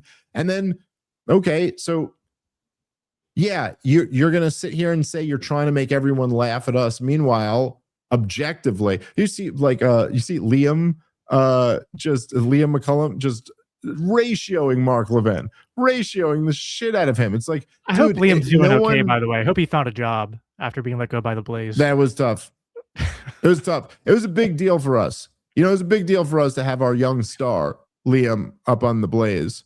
And then to see Mark Levin just tear that away from poor young sweet Liam was not cool. But just the thing is like, come on, what are you guys doing, dude? Like it doesn't even make any sense. It's like, dude, you're losing the Twitter war. You're losing the avoiding a debate war. You'd obviously lose the debate war, which is why you won't do that. That's why you'd lose that much worse. So just shut up. So just go, you know what I mean? Like, why even do it? It's very strange to me. Yeah. AT Alien, $5. Dave, you should commit one episode of POTP episode a month to talk about economy. Okay. Yeah, Michael, maybe I should. I've seen some people say, which I think this is tough when you're in interviews and it's kind of like Monday morning quarterbacking, but they'll be like, oh man, I wish when he was on Tucker, he would have brought up economics a bit more, because, you know, that's one of those things now where it's I brought up economics a lot on the last Tucker. I challenged him I told him I was furious at him for saying Lindsey Graham believed in Austrian economics. I got into a whole thing about monetary policy. Look, man, look, those criticisms, I will say, and I remember from what I watched even of the Zulu video, and from what I listened to of his fans, I'll say, look, there's a lot of fair criticisms of how I'm doing at this. I mean, geez, I got thrown into a position here that is a little bit nuts. And so, look, there's a lot of, and one of the criticisms that I think I really took to heart, or maybe two criticisms that I really took to heart, were that while I have planted my flag as the Ron Paul libertarian guy and made it very clear on the biggest platforms that means the anti-war guy, I don't know if I've done a good enough job of also making it clear that means the end the Fed guy and the, laissez-faire free market economics, and then really explain that with as compelling of a pitch as I could. And then, so that's one fair criticism. And then the other fair criticism, I think, is that while maybe I've got too caught up in counter signaling the left and the open borders libertarians, or the woke, goofy libertarians, or whatever as I call them, maybe I don't do enough of a good job in really pitching, like the vision of a free society. And that's what I'm really standing for. Like Ron Paul always did a much better job than I have. Look, he did a much better job than I do at everything, but he did a much better job at like always tying everything back to like, but this is the vision that we could just be a free society, and we could, and really kind of spelling out what that means. And so those two have really hit home with me. Maybe I can do a better job at those. Also, I would just say, as you were kind of getting at, it's a lot easier to sit back and say how someone should do something more perfect than to do it. And I am working through the limitations of just being who I am at the same time too. I don't know. I get in a conversation with Tucker and we're talking about the war in Iran, and then I got so much stuff to say about that I end up talking about that for a while. It's not that easy to always, make sure you hit the perfect balance of everything. It is a challenge. I get it. I get, I have a much smaller platform, but I get even feedback from people I know, and they'll say I get too, there's always things that like you're going to leave, even if you have a debate or a podcast that goes really well, there's going to be things that you look back and go, oh, I left that on the table. Yep. I could have responded. Every time. Yeah. Like, heck, this podcast, which this will have to be more of a conversation for next time I have you on, like one of the things I wanted to talk to you about was like, it's very tough, I think, to be, because I've heard you talk about this on several shows. I think you talked about it with Emily, you talked about it when you were on with Cenk, but just like the caring about the culture war, but not becoming a useful idiot for the culture war. Yeah. On things like that. Because like it's like on one hand, like some of those things are like real issues. And on the other hand, it's like, yeah, but I also know that like when politicians try to drum us up into a frenzy about this, it's like, well, they don't, for the most part, actually care about those issues. They're just trying to get us all to be fighting each other while we while we continue to do all the things that, horrible things that we do agree need to stop. So, it's a tough thing. Last super chat here from Michael. Dave, you should go on Are You Smarter Than a Politician? It would be a great show. I don't know that. That's a libertarian game show. It's just for bragging rights, but I've been on it a few times. It's Scott's been on it before. They're good guys over there. You should. All right. Well, those are two good recommendations, you and Scott. Yeah, they're good guys. It's a lot of fun. It's kind of like just a libertarian powwow. So, so anyway, thank you, Dave, for being here. Thank you, everyone, for watching and in the comments. I also am just going to plug one more time. I think I've been posting about this now for like a month now, but my son is still in the competition to be the 2026 Junior Ranger. That's through the Ranger Rick magazine organization. But anyway, he's up for like this competition to win like $20,000 and go on this like really cool trip. And I'm like super proud of him.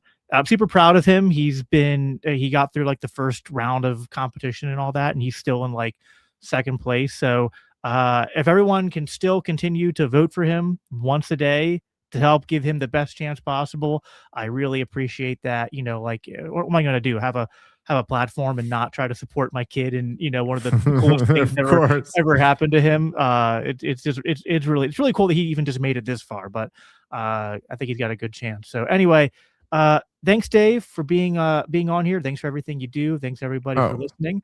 And yeah, any closing thoughts or? No. Dude, I always enjoy talking to you so much. Thank you so much. And thank you for everyone for listening. Yeah. And good luck to your boy. Thanks. Appreciate it. All right. That's it, everyone. Talk to you next time. Oh, yeah. Next Monday, Daryl Cooper. Tune in for that.